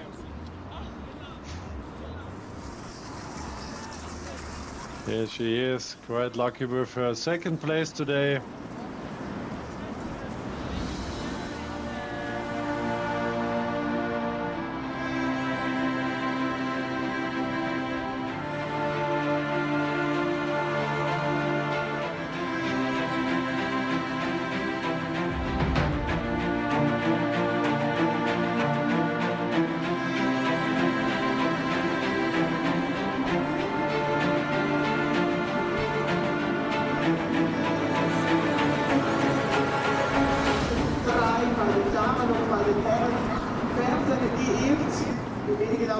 Flower Ceremony. Wir bitten die 6 Athletinnen und Athleten so schnell wie möglich zum Podium zu kommen. Es sind dies Philipp Andersen, Thomas Bucher Johannissen und Martin Hanna. In Norwegen, meine Damen, Federica Sanfilippo aus dem Südtirol, Region Bozen, Pachis, Juliana Vero, Indigena der Zernetz, sowie Mael aus Frankreich. Engadin Skimarathon 2024 Minutes.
Adrian Schatz aus Zweising oder aus Tschechien dann weitere Partien.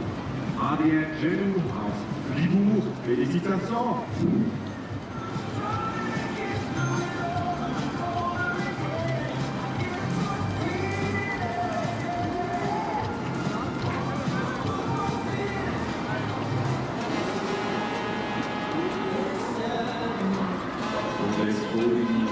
Sehr, sehr viele Athleten gemeinsam, die es schaffen.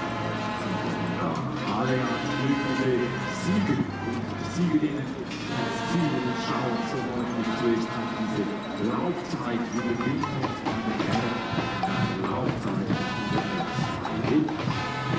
Bestätigen. Völlig Sieger gewonnen, hier die Bundesliga, die herzliche Gratulation. Aus Heidi,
herzliche Gratulation.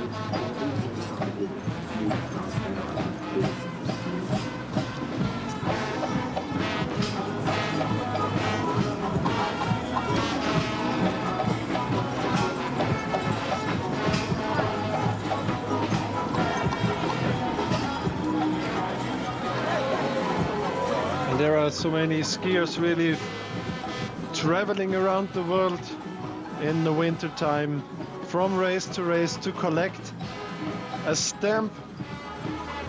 They have purchased a World Lopet passport, and in that passport you get a stamp after every race you complete. And if you collect 10 races, if you collect 10 stamps in your passport, then you will become a World Lopet master.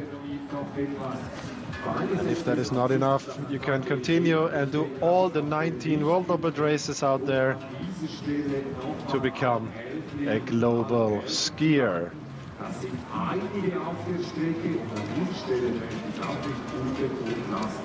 More than 5,500 skiers have this title already. And more to come right after the race here. There are some skiers completing their 10th race here in Engadin this year. They will get awarded. Some other skiers got their award already before the race. They had the 10 races already. And Kaspar Menduri, CEO of Engadin Skimarathon, and Epal, CEO of World Lopet, honored them and handed over their diplomas at the World Lopet gathering yesterday in Pontresina, the marathon village.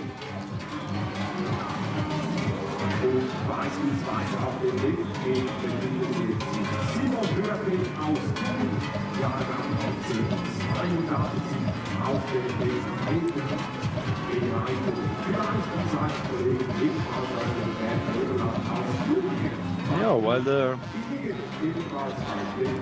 skiers are coming to the finish one by one, we are waiting for the flower ceremony to see the winners once more. But it takes some more moments. It seems like the skiers are all soaking wet and freezing, so of course it's more important for them to get dressed, to get warm. Congratulations for this great race. It's very hard and this is the ski bike. Einheimische Polter, rein Vollberger aus der Witz, aus Landwitz, Schütze, aus eine Absolventin für ein Ziel.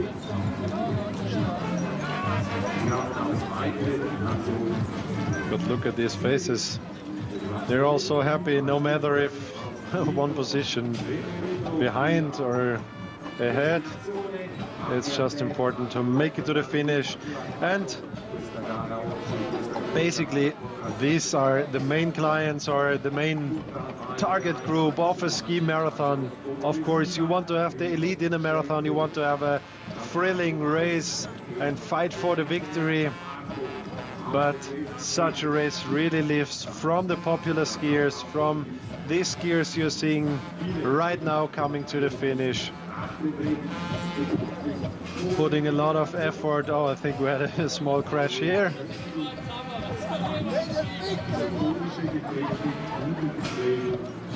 But happy and in the finish.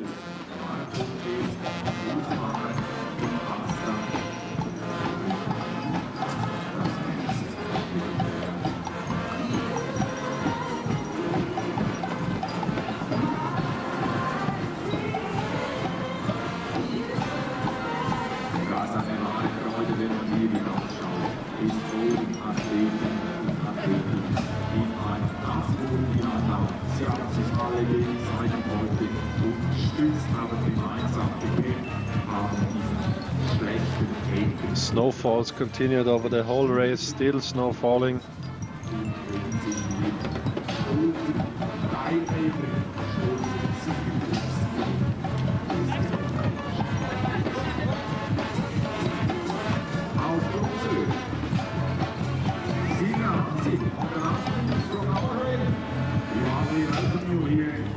In this finish area of the Engadin Skimarathon from Norway.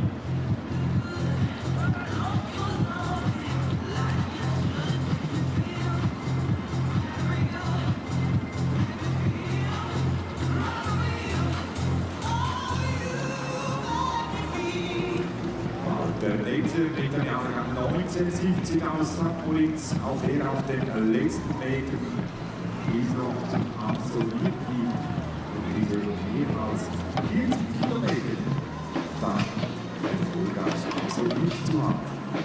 Und sie stolz siegen oder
täglichen Bahn kommen Sie sicher und bequem nach Hause. Ab jedem Bahnhof.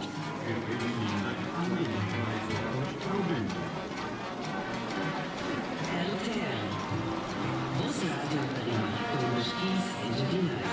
Resultados, impressões e anteriores informações.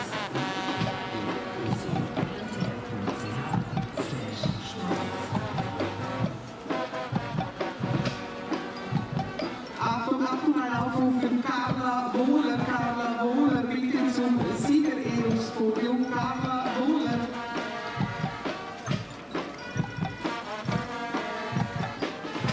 But it's not only the skiers happy that the race is over for them, but also the organizers. It were a tough 2 weeks for them. We talked to Menduri Kaspar yesterday, who is the CEO of the Engadina, and he said it were short nights, a lot of short-term decisions, and a lot of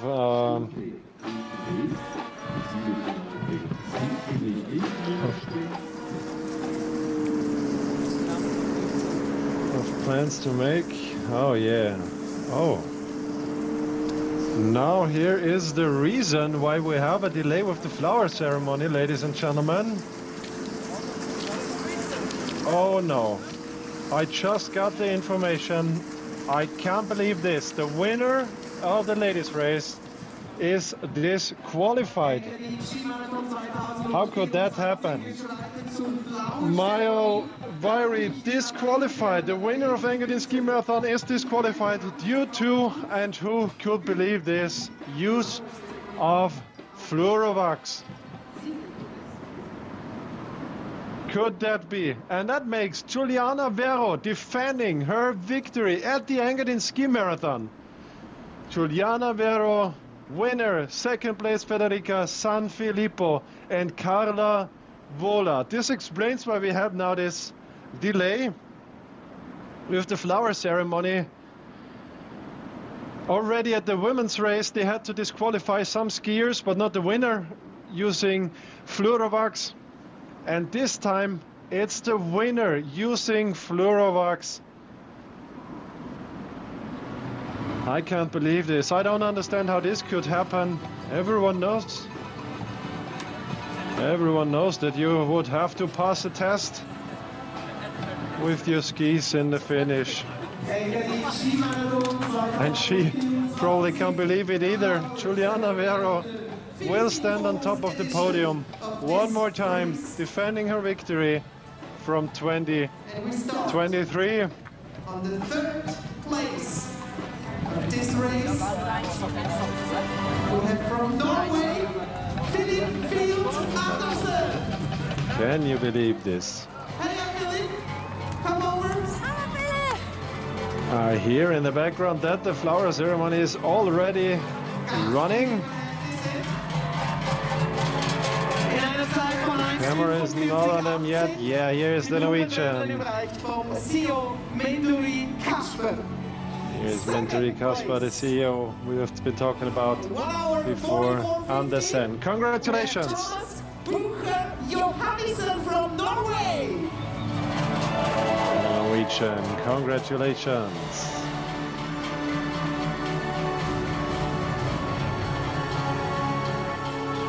Ja, Norwegen wird das Land bleiben auf diesem Podest. First place and winner of the Engadin Skimarathon 2024, Magne Haga. Magne Haga, congratulations! And when you look at his head, if I saw it correctly, it's the Birkenbeiner head. So they're... Congratulations, Siegerbild. Now. Photo. Magne Haga, Thomas Bucher Johansen and Philippe Fjeld Andersen. All three Norway. So this time the dominating nation. Vielen Dank. Wir sehen uns 11:30 Uhr zur Siegerehrung. We see us later at 11:30 for the big ceremony. Well deserved. And now the women's flower ceremony.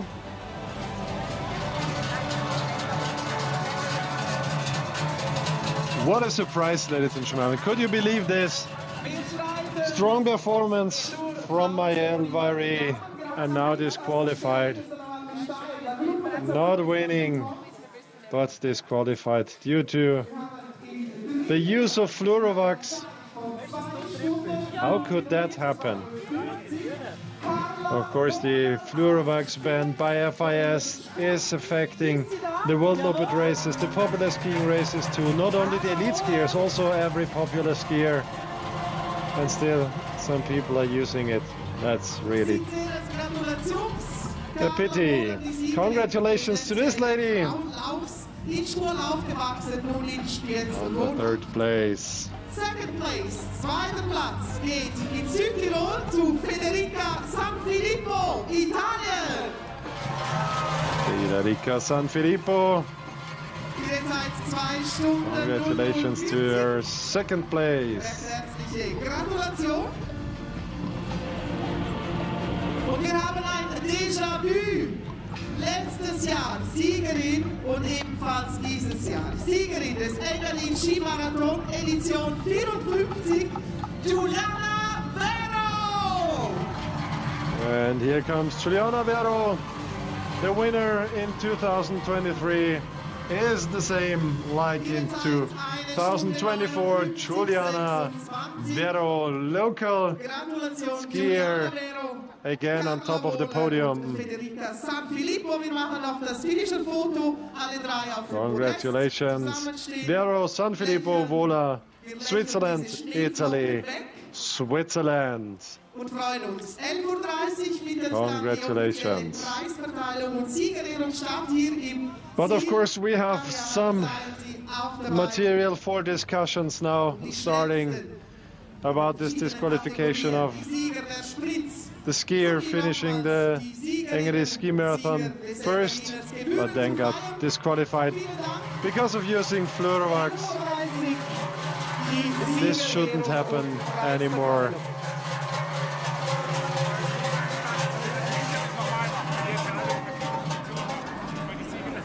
And of course, if you're also, not only the elite skiers are not allowed to use Fluorovax, but also every one of the thousands of other skiers. There are enough videos and guidelines how to clean your skis and how to wax fluor-free. So use them. Congratulations for to not this get victory. disqualified. How important is this for your career? Oh, thank you. It's quite important. It's not every day you win a race and not a big race like this. So it's really fun to have experienced this. There have been 6 guys in front. How was it tactically for you? Yeah, when we became just 6 guys, it became quite tactical. So then I just tried to stay behind and just save my energy for the last kilometers. So I knew there were some small uphills there, so then I was just all out. The Swiss guys did do a lot of work. Did you thank them? Yeah, I said at least they had a good job. So they were strong. So good job from them. Thank you very much. Congratulations. Thank you. So the winner, Haga Magne from Norway. As we talked during the race, it was the young Swiss guys making a lot of leading work and paid the tribute for that. And Magne Haga played the tactical game the best. Of course, also he did a lot of effort. A well-deserved winner from Norway.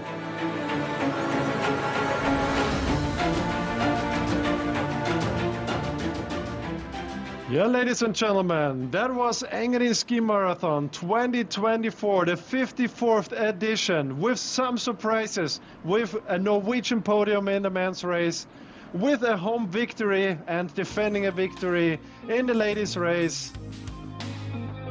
It was a pleasure for me to follow this race. It was a pleasure for me doing these commentaries. Thank you very much for watching and listening. What a year here at the Engadin Skimarathon. Let's look forward to the final races of the season and to 2025 when the 55th Engadin Skimarathon will hopefully start again in Maloja. My name is Gunnar Zlöbel. Thank you very much for listening and for watching this live stream. And now I say goodbye and thank you and leave you alone with this summary and beautiful final shots from the Engadin Skimarathon 2024.